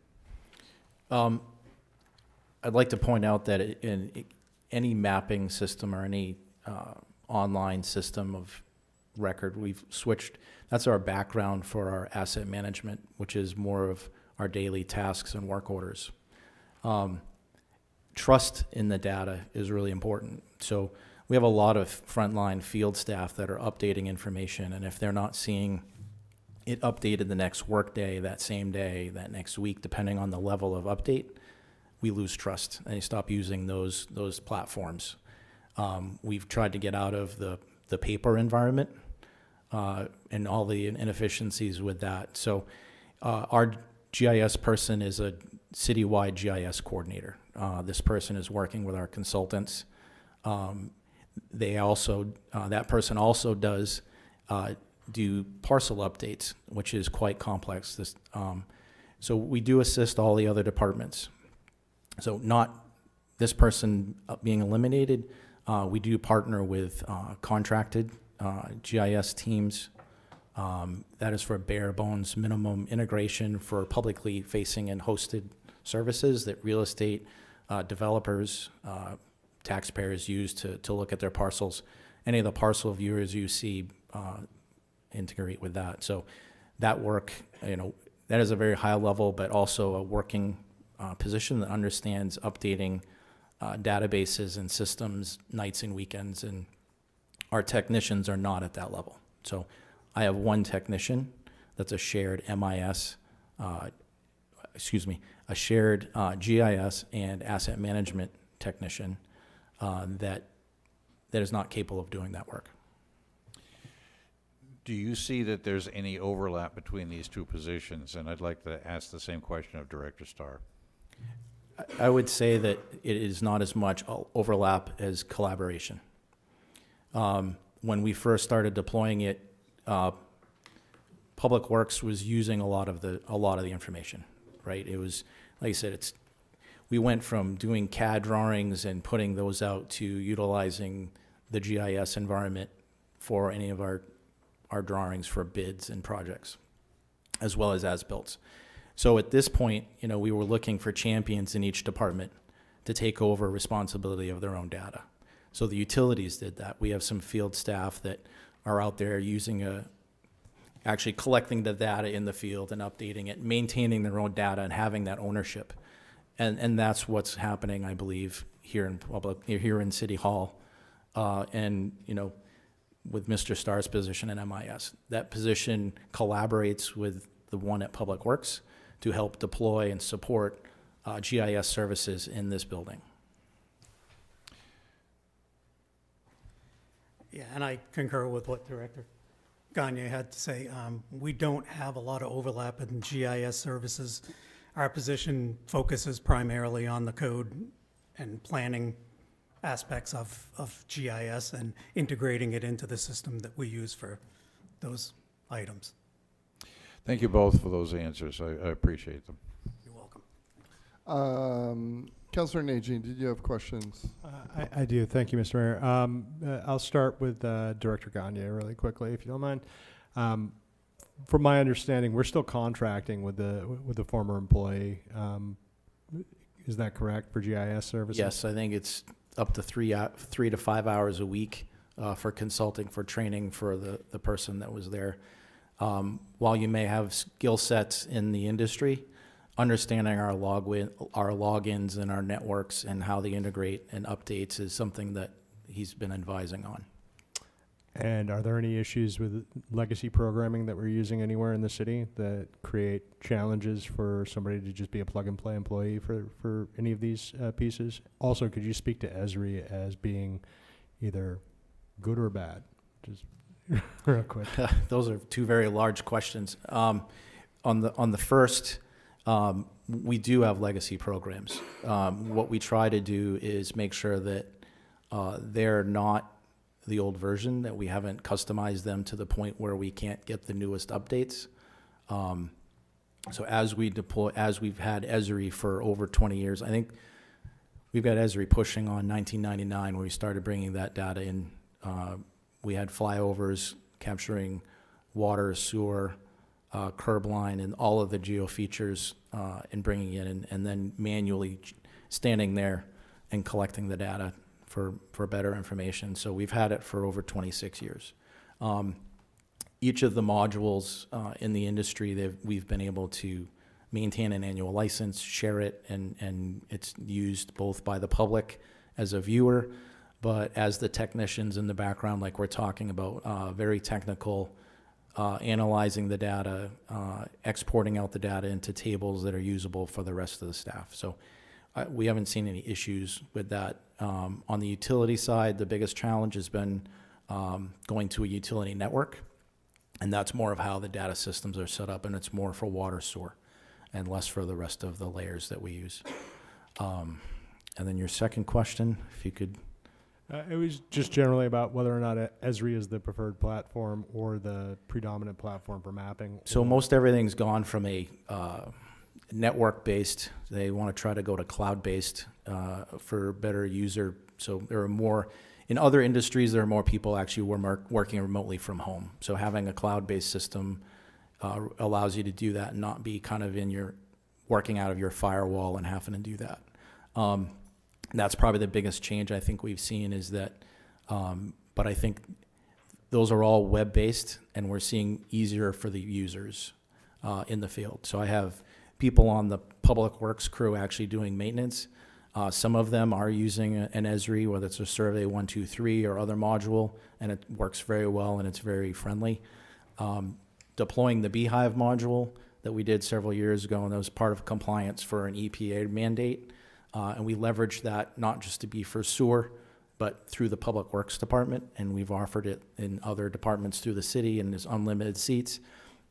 That one is more for work orders, so day-to-day function and logging a complaint and logging how quickly, and that's a better platform for that. So those are the two modules that we use.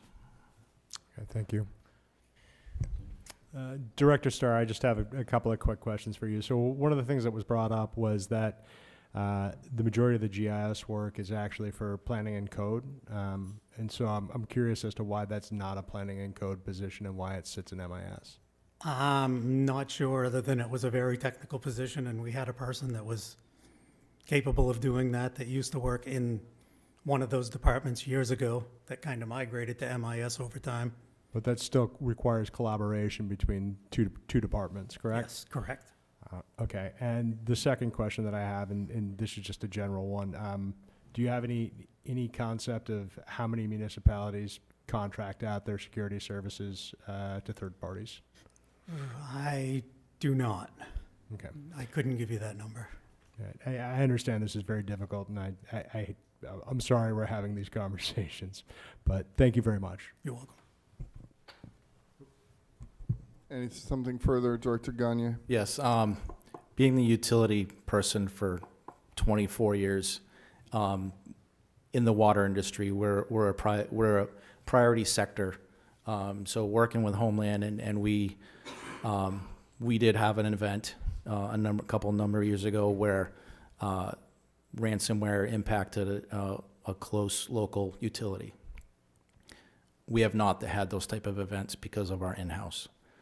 And that MIS or IT group was outside contractors overseeing that. So I can tell you that I've worked closely with Director Starr for over 2 decades, and cybersecurity has been an utmost priority, and we haven't been in the newspaper because of it.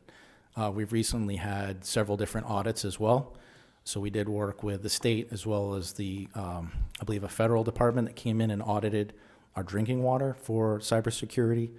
And thanks to the efforts of Director Starr and his team, we had flying colors on that. So I think it's really important to raise that as an issue that we have seen some, and we have higher incidents coming at us all the time through alerts through.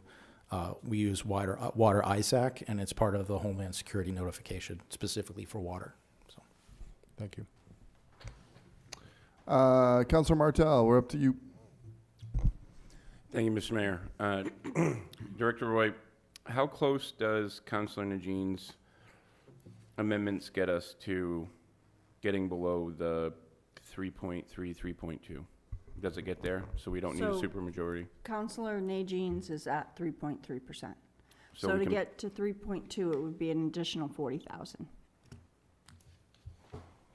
Okay, well, I would be prepared to vote for Councilor Najean's amendments and the budget based on that, and take the 40 grand, split it in half, take 20 grand from Public Works overtime and 20 grand from the Fire Department overtime. And it's unfortunate it's going to be what it is, but it's time to get a budget passed. We've spent a lot of hours going round and round asking department heads to come up here. I know that my fellow councilors have put in a lot of time and effort into this. At some point, we're here to make decisions, and we got to stop making the process the goal and make decisions. So that's where I stand. I'd be prepared to vote yes for what I'm looking at in front of me. Proposed by Councilor Najin, and then, like I said, whatever the 40 grand is, split it in half, take it off the overtime. Thank you, Councilor Martell. So I tried to keep notes as best I could as we went around the first time. So we have, if I can just quickly talk to the council members here. So, of course, Councilor Najin, you were supporting your amendment, right?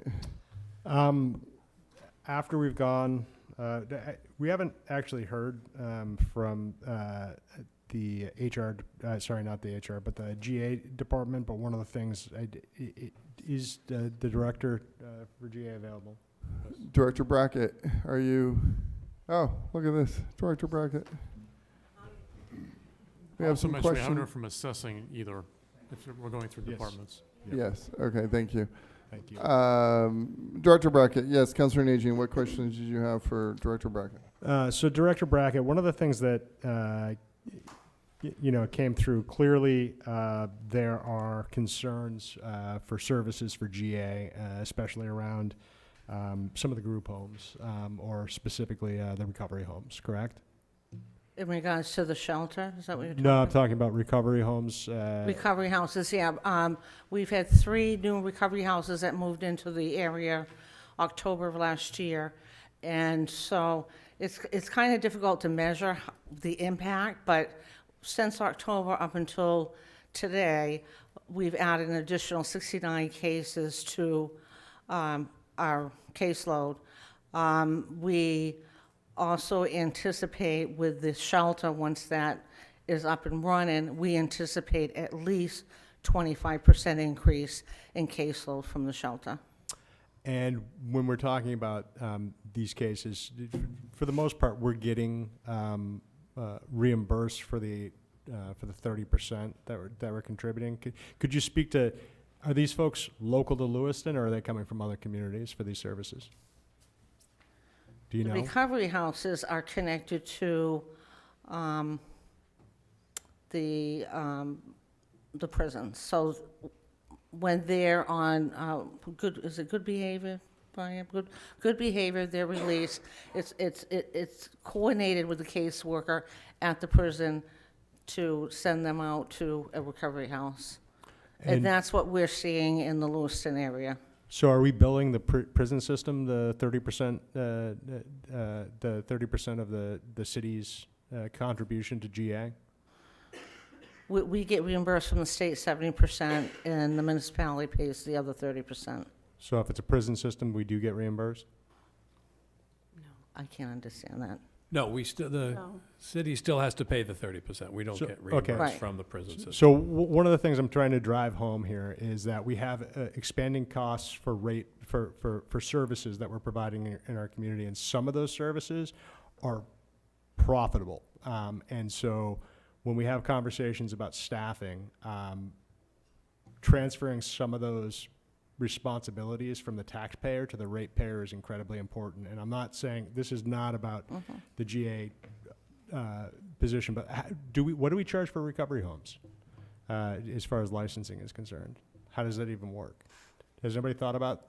The questions that I have are when we're incurring additional costs for being a service center in our community, how are we defraying those costs instead of passing them on to the taxpayer? And I'm not saying we shouldn't have recovery homes in the community, and I'm not saying that you don't have need for staffing.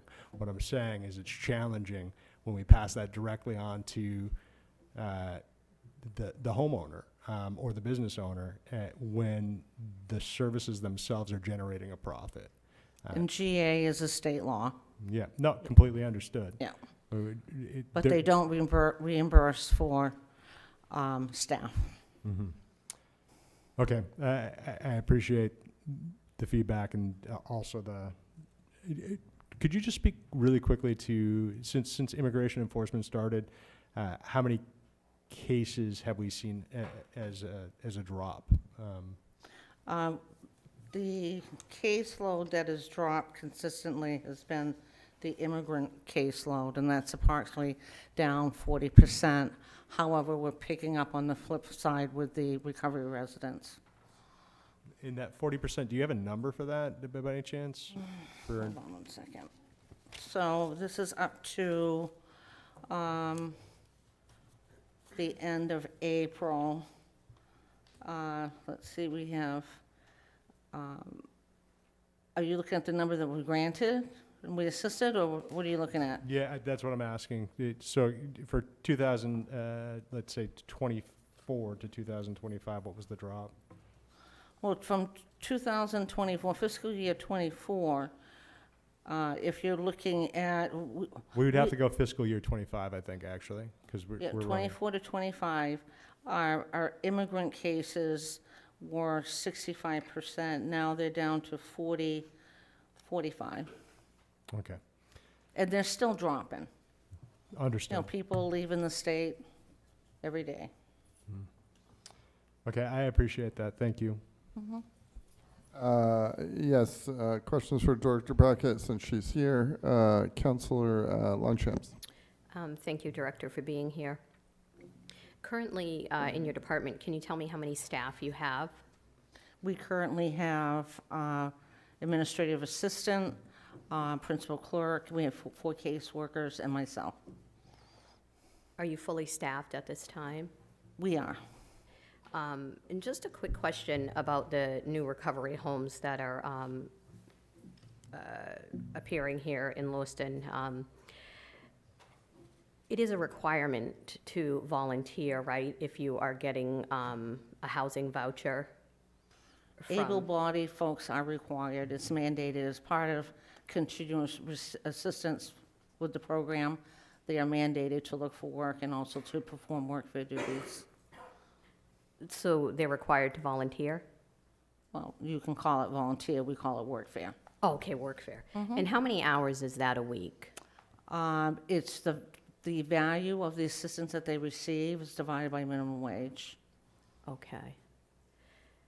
And do you have one specific person that looks over that, or do you guys kind of all take that role and? All of the caseworkers assign workfare. Thank you. Seeing no more further questions for you, Director Brackett, thank you very much. And yes, thank you for pointing this out, Administrator Keenrath. In the interest of fairness, Director Healy, if you could please explain the impact to the, let me see, the loss of a senior assessor. Thank you, Mr. Mayor. Just to give you a little history of the assessing department, back in 2012, it was 6 full-time employees. There was 4 full-time assessors and 2 full-time clerical. Currently, our assessing department is 4 full-time assessors and 1 60% clerical. The department consists of the chief assessor, the deputy assessor, and 2 senior assessors. The deputy assessor handles our personal property accounts, which keeps her busy year-round, all day long. The remaining 3 of us do all of the real estate parcels, which equal about 12,000. So the industry standard for an assessor is 2,500 parcels. So right now, we're all doing 4,000 parcels. If you eliminate a position in my department, that means we have to do 6,000 parcels apiece, well above the industry standard. And the other thing that's very important to point out is my 2 senior assessors, just in real estate alone, picked up $12 million. They discovered $12 million in new value this year, which is $400,000 in tax revenue, which more than pays for their positions. I believe that cutting a position, especially now, in what is probably the most important project the city's undertaken in years, is irresponsible. I can't, for the life of me, understand why you would consider eliminating an assessor. It doesn't make any sense to me. As I said, they more than earn their salaries. So they're making money for the city doing their jobs. We've had a real difficult time finding certified main assessors. I've trained 3 different people who got hired as assessors in other towns. We finally have a full slate of certified main assessors, and thankfully they're still staying with us, but I promise you they probably won't if we continue to treat them the way we do. I feel totally disrespected. I had to ask to come up and speak tonight because I was ignored and missed, and that's unacceptable to me. I don't get emotional. I try to stay professional, but this to me just, it digs. It puts a burn in my saddle. And I'm happy to answer any questions you have, and hopefully you can reconsider the position that you think of eliminating. Director Healy, ignoring the assessing department was not my intention. I apologize for that oversight. Thank you. And thank you for you and your department service. Questions for, yes, Councilor Najin. So the industry standard for overseeing, you're talking about updating parcels on a regular basis, So- or overseeing like Correct. the transfers? All parcels. So what the assessors do, what we do in our office, and again, personal property is handled by our deputy. The real estate parcels, we inspect building permits, we inspect sales, new construction, commercial buildings, and what have you. So all of the parcels are inspected by the assessing team of the three assessors that do the real estate. Okay. Thank you. You're welcome. Further questions for Director Healy? Thank you, Director. Thank you. I do want to just add one last thing. If you do have to consider removing the assessing position, I would like to offer that I will retire before the end of the year, and you can use my salary to offset it. Thank you. Councilor Najin, we were getting your thoughts. Do you still have thoughts before we move to Councilor Longchamps? I have a lot of them, but I don't think I'm going to express them right now. Well, sorry, and what I was, sorry, it's a lot going on up here. So you were still, I'm trying to ascertain where we are in terms of the support for the various, for the 2 different amendments here. At this point, are you still in support of your amendment as it is, or? Oh, me? Yeah, sorry, I'm still, sorry, talking to Councilor Najin at this very moment. I would like to see if we could combine some elements of Councilor Chittum's with mine. The truth is, at this point, I'm having a hard time supporting the rec department cut, and I'm also having some considerable. The senior position, assessor position seems challenging as well. And again, we've had conversations about some of the management positions that sit above this, and it's really challenging. I mean, we're going through a reeval. The concept that our chief assessor would quit to save a job is crazy to me. Simply because we're going through the reeval. We need our chief assessor. So I don't know. Maybe we can talk about the matching these two offers here, figuring out if we can get to a place where we can maybe save a couple of these positions. The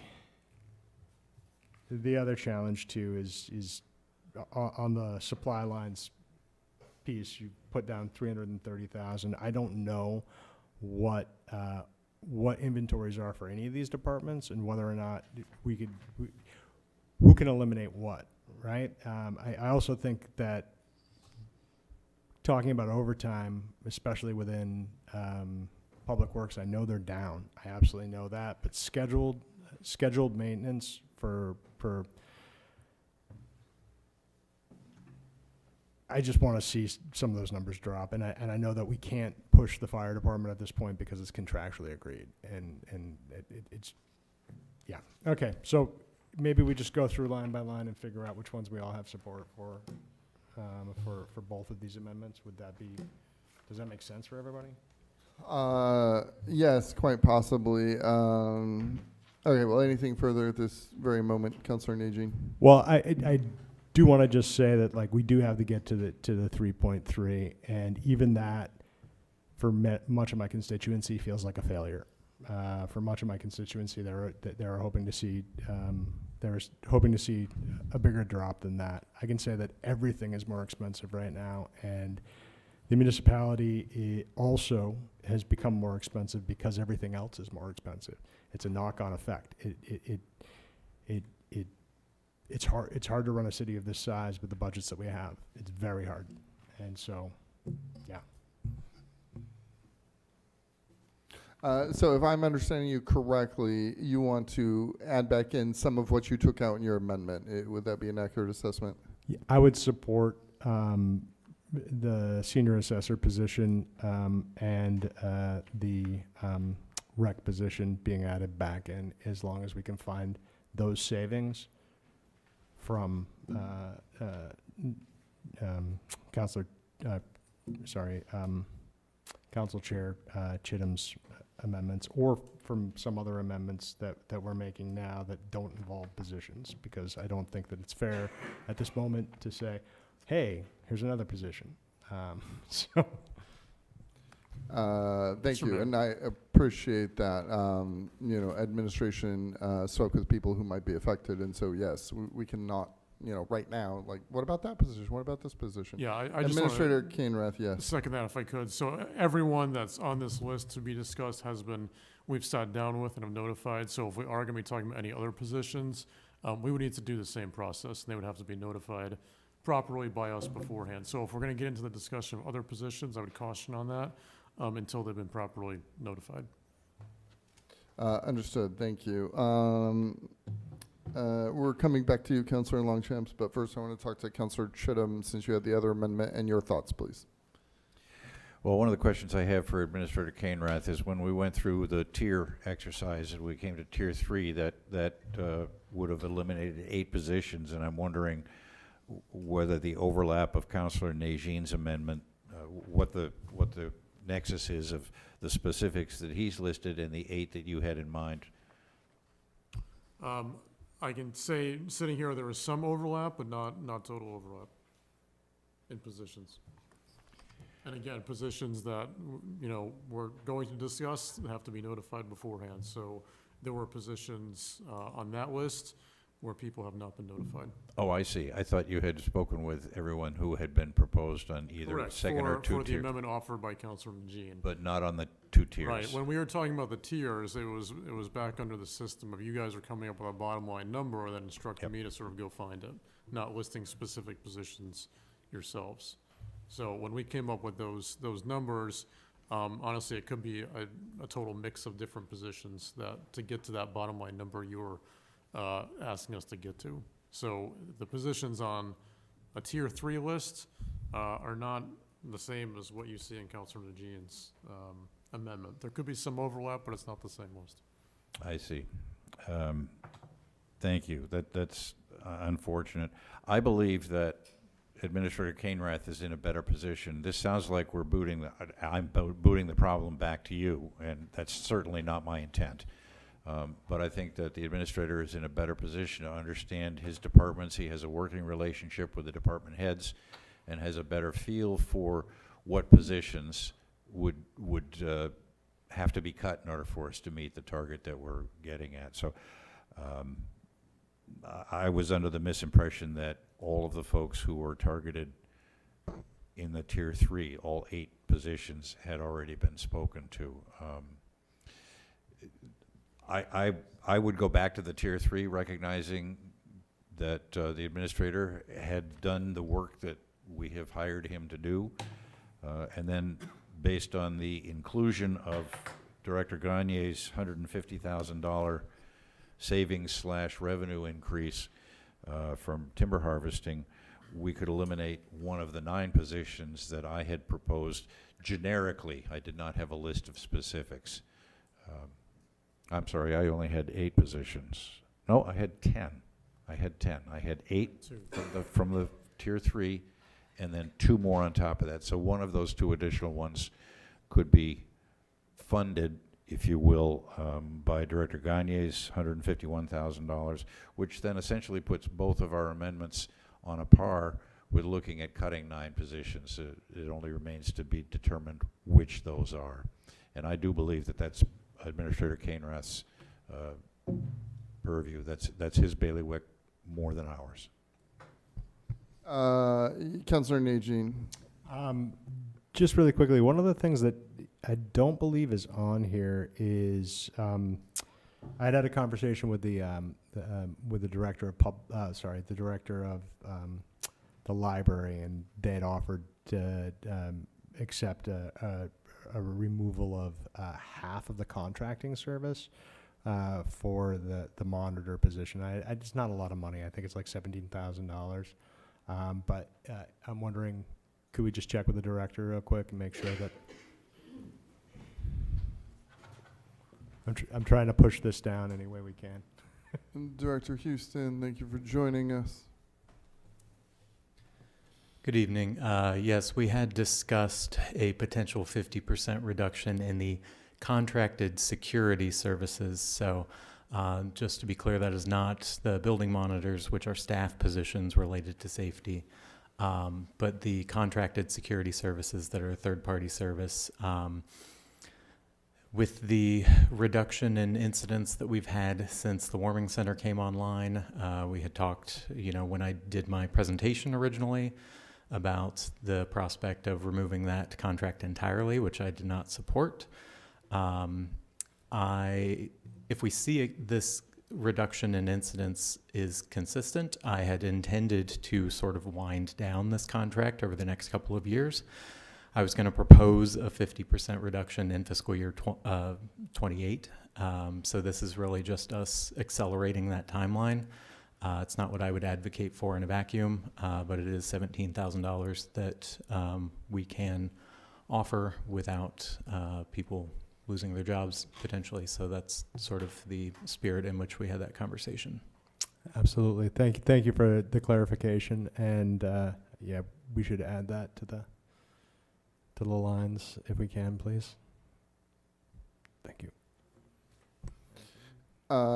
So let's recap for a second. You want to add back in a couple of positions that you took out, correct? Or we, I mean, after having the recreation department functions with a very low budget, hits everybody in the community, from youth, seniors, working parents. I find it very challenging to if they were like staffed at like 15 people, maybe that would be something that we could talk about, but they're not. So I ultimately worked with Councilor Longchamps to look at the different departments where we thought that we could make a cut. and pretty much hit every department that we could. Yeah. And so at this point, but if we're adding positions back into your amendment, you would like to see that those same dollar amounts being taken out elsewhere. Correct, and I think that we can get there with the Councilor Chittum's proposal, and I also think, again, we don't have to accept Amendment 1 or Amendment 2, we can modify them. Right, yeah, that's Yeah. what we're talking about right now.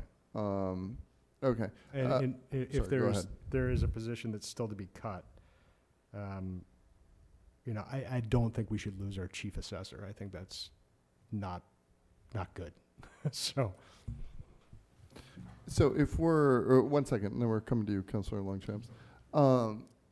So if we're adding back in 2 positions and then want to make those cuts elsewhere, I mean, we're not going to find that in the supplies. We're talking about other positions, correct? They would likely be other positions. Right. So, given where we are right this second, perhaps, what Councilor Chittum, insinuated that we would need to turn it back to you for ideas about where those cuts should be to get us to the same amount.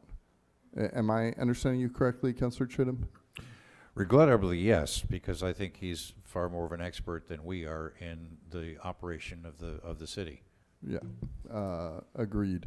Councilor Longchamps, yes, you've been waiting a while. My apologies. Oh, no, that's okay. I have a question now for the library. That position or that reduction that you're asking for, is that in security or? Is it in security? Yeah, so that is a security contract. We pay to have a third party come in and make sure that everything is safe. I would not recommend actually a reduction in that area, as we really do not have a warming center anymore. We now have a permanent shelter which only holds 40 people. And you're going to have a lot more people going to the library. So I wouldn't recommend that. I would recommend keeping that in there and keeping that security to make sure that everybody can visit. Thank you, Councilor Longchamps. Thank you, Director Houston. Yeah, so if we're looking to meet the same amount, I think at this point we have, especially since administration team has not talked with other people about their positions. I think at this point we really have no choice but to kick it back to our administrator and then come back to us. Councilor Longchamps. So if I'm understanding this correctly, we would go with all of the positions that Councilor Najin and I proposed, minus the rec and our chief assessor, and leave it up to our city administrator to find 2 other employees that he may have to or will have to, unfortunately, eliminate their job. Is that correct? That's how I'm understanding it. How are you understanding Administrator Kainrath? Well, just so unclear, so we would be accepting the Najin amendment minus those 2 positions, and then there would be direction to administration to find 2 more positions to eliminate. Or, well, the dollar amount of those positions. The dollar amount of those positions. Right, find those savings. Councilor Najin, did you have something? yeah, I was just going to clarify that it's the dollar amount. If we can find the dollar amount anywhere, and it doesn't involve cutting other positions, and that's what we should probably do. But I know that the budget, I've gone through every page of it, so. Councilor Longchamps. So we do have that 40,000 that we talked about with the supplies. Could we potentially, unfortunately, deduct more from the supplies? So when I said 40,000, that was to get you the amount that we would need to get to 3.2. I wasn't suggesting it out of supplies. You're right. So most of the supplies, as I stated, if you do 10% across the board, is 318,000. However, like I said, 197,322 would be gas, sand, salt. There's another 30,000 that's contractual for uniforms. So that only leaves like 90,000 to look at. So all of the smaller departments that have small numbers we'll be losing more, along with the fact that some of that, like HR, it's safety supplies, fire, it's safety supplies, police, it's safety supplies. So there's not much to take unless you take from the smaller departments, which won't get you that much. Thank you. I do have another question for Director Healy.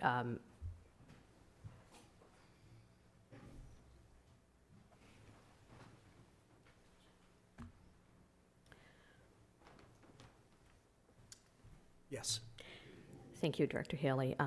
That was a very honorable statement that you made a few moments ago. And I would like to go back to that, if you don't mind. Sure. And I apologize for doing this in public.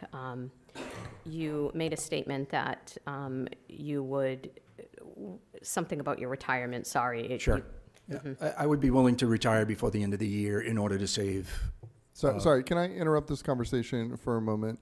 Director Terrio, are we okay to be having this sort of conversation in open session? We already did. Well, I understand, but like, I'm sorry?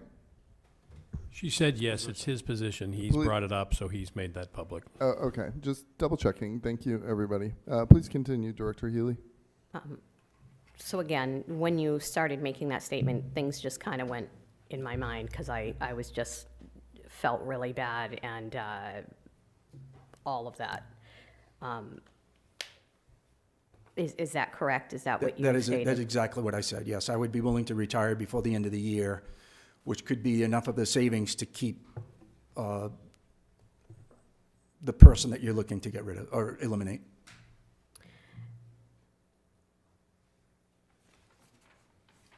And this probably isn't okay to say. Then please, yeah, let's, I'm- whoa, well, hold on. I'm trying to figure out how we can save, right? And where we can, and I'd Sorry, like. can I interrupt you for a second? No. Councilor Longchamp? Sorry. What I Well, wanted to ask was. Don't say something you shouldn't, please. Thank you, is, I don't want you to leave early, but if, I guess what I would ask is, if you were willing to give that up, you know, was your plan to retire soon, or when were you up for retirement, if you didn't mind me asking? I really don't mind you asking. I actually had a March 1st of this year date to retire. I was convinced to stay on through the revaluation, which I said I would do. And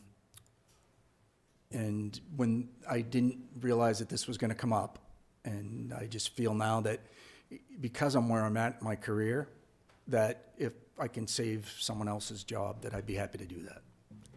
I thank you, and I think we should take that into consideration, and unfortunately, take what Mr. Healy has said into consideration. Thank you. You're welcome. Councilor Najin, did you have something else? Yeah, I think that's probably a conversation that the administrator and the chief assessors should have. That isn't public. Like, I'm so sorry for this. It's okay. But I appreciate your dedication to both the city and your employees, and I know that it's been an incredibly rough road with this reeval, and we certainly appreciate what you've done for us. So, yeah. Thank you. Thank you. Okay, Director Roy, you know, the total dollar amount of the amendment to would still require 5 votes, correct? If we remove those two positions, yes, because it would bring it back up Well, above the 3.3%. Yeah, understood. We are removing those positions, but then it sounds like we are charging administration to find those savings elsewhere, which will likely be positions. Or we're adding that back in. It's just a question on process. Yeah, So, go ahead. I mean, Councilor Najin has voiced support to remove those two positions. Is there other support? Because we're all trying to keep tabs, and there, I think, was initially support for the Najin amendment from 4 councilors as it stands. So Yeah. I think we're trying to get consensus here at this meeting to prepare for next Tuesday. No, I understood. And we're coming back to you, Councilor Murtaugh. So what if we're, never mind the positions, if we're talking about the dollar amount that Amendment 2 represents, that would need 5 votes right now, correct? If it's above 3.3, yes. Yeah, and then to get it below would require another 40,000, as Councilor Martell asked. No, so currently as Council on Aging's Amendment 2, it gets us to the 3.3 that we need, and you don't need the majority 5. So, but if we remove the 2 positions, then that will bring it back up, and we'll need to either reduce another 163,753 to get back down to that 3.3%, so that we won't need the majority. Or you need 5 votes.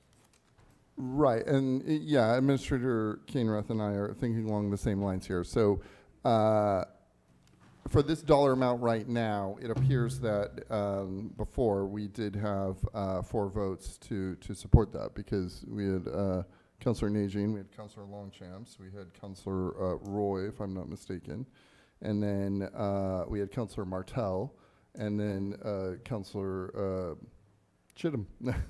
Councilor Chittum also seemed amenable. Am I understanding everyone correctly?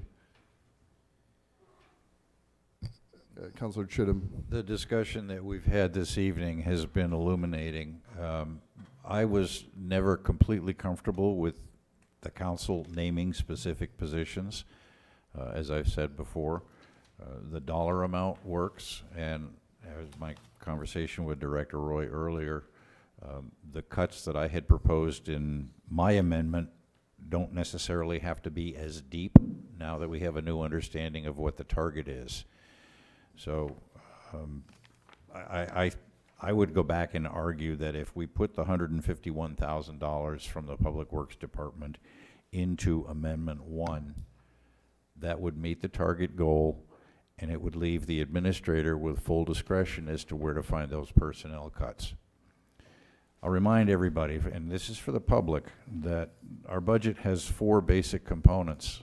Personnel is 52% of that, and that's one of the few that we have control over.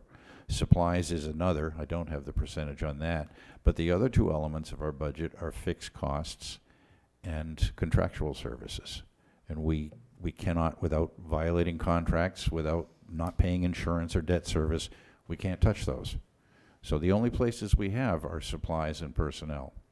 And we're focusing on personnel. We've been told that supplies are sacrosanct. I would argue that if we reduce the salt consumption by the Public Works Department by 5%, that's probably a doable and achievable goal. And hearing that salt is $190,000, did you say, Director Roy? So 197,322 was gas and sand and salt. So to take 10% from the supply line, for sand and salt would be 54,337. The rest is from gas. Okay, let's abandon the 10% now because we've got some other moving targets here. My point is that supplies are one of the 2 areas we can touch. We've already exhaustively talked about personnel. I do believe that this is Administrator Kainrath's responsibility, so I would argue for my amendment, which rests that onerous responsibility on his shoulders.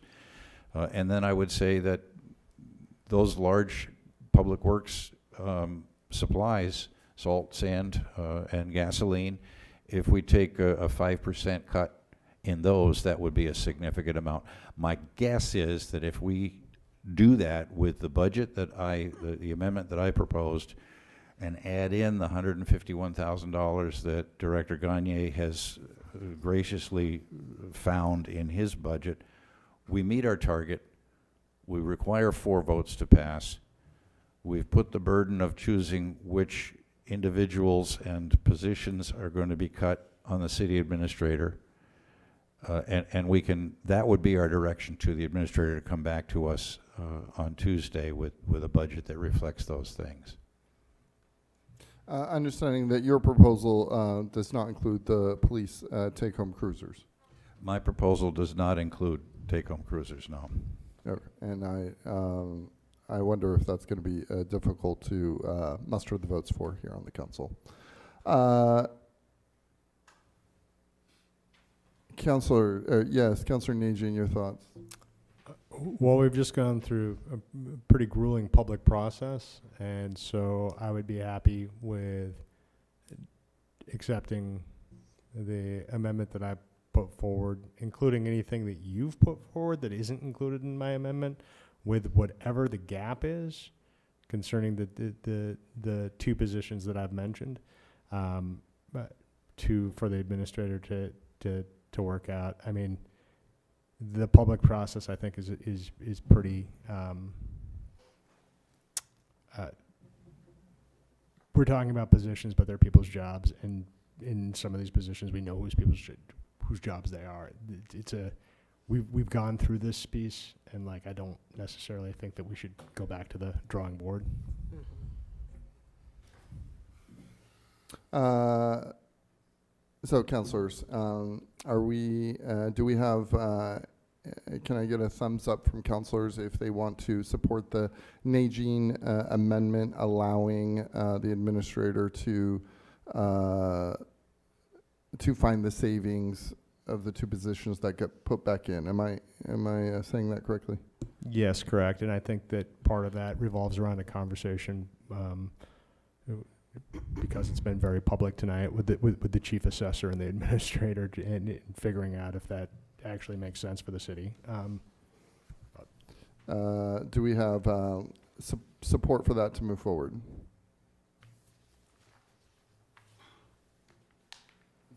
Do we need 5 for that? No, it'd be 4 because we're finding the savings elsewhere. We Right, are. to stay at Okay, 3. so if we had 4. As long as we stay at 3.3 or below, we need 4. It appears that we have support for that, majority support. Any final thoughts before we call it a night from councilors? Councilor Martel, you had your hand up earlier, or are you good? I'm good. Okay. Councilor Harriman, yes. Yes, I just wanted to comment on the process, I guess. This would have been a lot easier for me if I had had these positions, this list of positions, several weeks ago when I asked for it. I just got this when I walked in here tonight, and to be asked to make a decision on these things in such a quick time frame, I don't think is fair. We're talking about people's jobs here, and we need some time to go over the information that's been presented tonight. So I will be prepared to vote on this next Tuesday when we vote on the budget, but I am not prepared to make a decision one way or the other tonight after 2 hours of seeing this information. Councilor Longchamps, any final thoughts from you? Yes. I would just like to say that the amendment that we did receive from both councilors, Chittum and Councilor Najin, we actually received on Thursday. So we did have more than just tonight to review this. We didn't have the Councilor, financial you have not been information. recognized. Thank We you. didn't have the financial Councilor, information you have that was not been- presented tonight, so I Councilor couldn't make Harriman, an informed decision. Councilor Harriman, you have without not that been information. recognized. We're not going to argue back and forth, councilors. Thank you.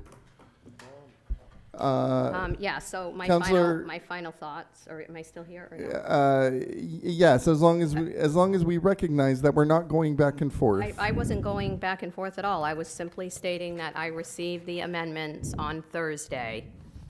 And as part of the process, our administrator asked us, councilors, to submit any of these, any amendments that we should want to administration as of last Thursday, I believe, was the deadline. Is that correct? On Thursday? That was what we all agreed to at the last meeting, correct? Right. Okay, So, thank you. Thank you. Councilors, I want to avoid us simply trying to be right. Okay, we're trying to wrap up this meeting. Councilor Najin. It's not that, it's just correct you have- information. We did Thank not you. receive this You have not been information until tonight. You have not been recognized, Councilor Harriman. You're still not. Thank you. Councilor Najin, I'm recognizing you. Thank you, Mr. Mayor. First, just to address the entire council, this is highly dysfunctional and it needs to stop. Councilors, stop bickering between each other. Thank you. Councilor Najin. we're already behind the 8 ball right now for having conversations about how we fix next year's budget. I have made some proposals concerning in private, and I think in public too, concerning licensing of certain businesses that operate within our city, possibly even looking at the rental registration program as a for-pay system. We need to find sources of revenue that pay for the services that we're providing. We don't want to be in a situation in this city where we're having a conversation about getting rid of a fire marshal while we have buildings that are requiring more service. You know how many times a fire marshal's been in my house? Never. So we're providing services that are getting spread across the entire tax base, and we need to figure out ways to make the ratepayers, the people who are receiving these services, foot some of that bill so that we don't have to have these conversations in the future about where the money's going to come from for an essential service. It's a very uncomfortable situation. This was not. This is probably the worst council meeting I've been to for several reasons, but we need to find sources of revenue to support our city staff. We know that I know that there are people at home that are saying that the budget's bloated. There are places that do need reorg, 100%.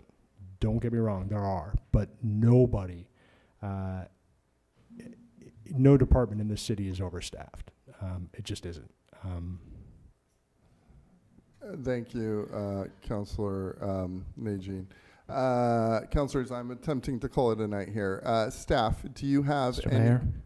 Do you have a point of order, Councilor Harriman? I would like to speak to my experience. I received this information tonight. If other counselors received it earlier, that's their experience. Duly noted. I received this tonight, and I would prefer more than a couple hours to consider it before making a decision. Thank you, Councilor Harriman.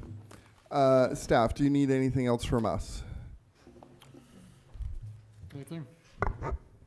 I'm just wondering, if we do this amount, I want to make sure we're going to do the appropriation resolve. My fear is that when the city administrator comes back with 2 other positions, if that's going to change on Tuesday on your votes. So that's my fear of not knowing. We don't like doing an appropriation resolve at 10 o'clock at night. It's a lot of numbers. So that's just my fear, not having a finalized number. I appreciate you voicing your concern. Yeah, sorry, Councilor Najin. Just to answer to that, I think that the issue that we've run into repetitively is that there are people who are not comfortable with Tier 3 on the council, and there are people who were comfortable with Tier 3 on the council. This process wouldn't have happened this way had we just accepted the Tier 3 cuts. Yeah, right? Councilor, thank you. I don't want to rehash the past. No, I'm simply stating that I think everybody up here knows that we have to stay to the Northeast CPI. Thank you, Councilor Najin. I think we're good for right now. This concludes our budget workshop. Thank you all. You're gonna keep shutting me out of the process? I don't understand why I'm here. No, you don't get to hijack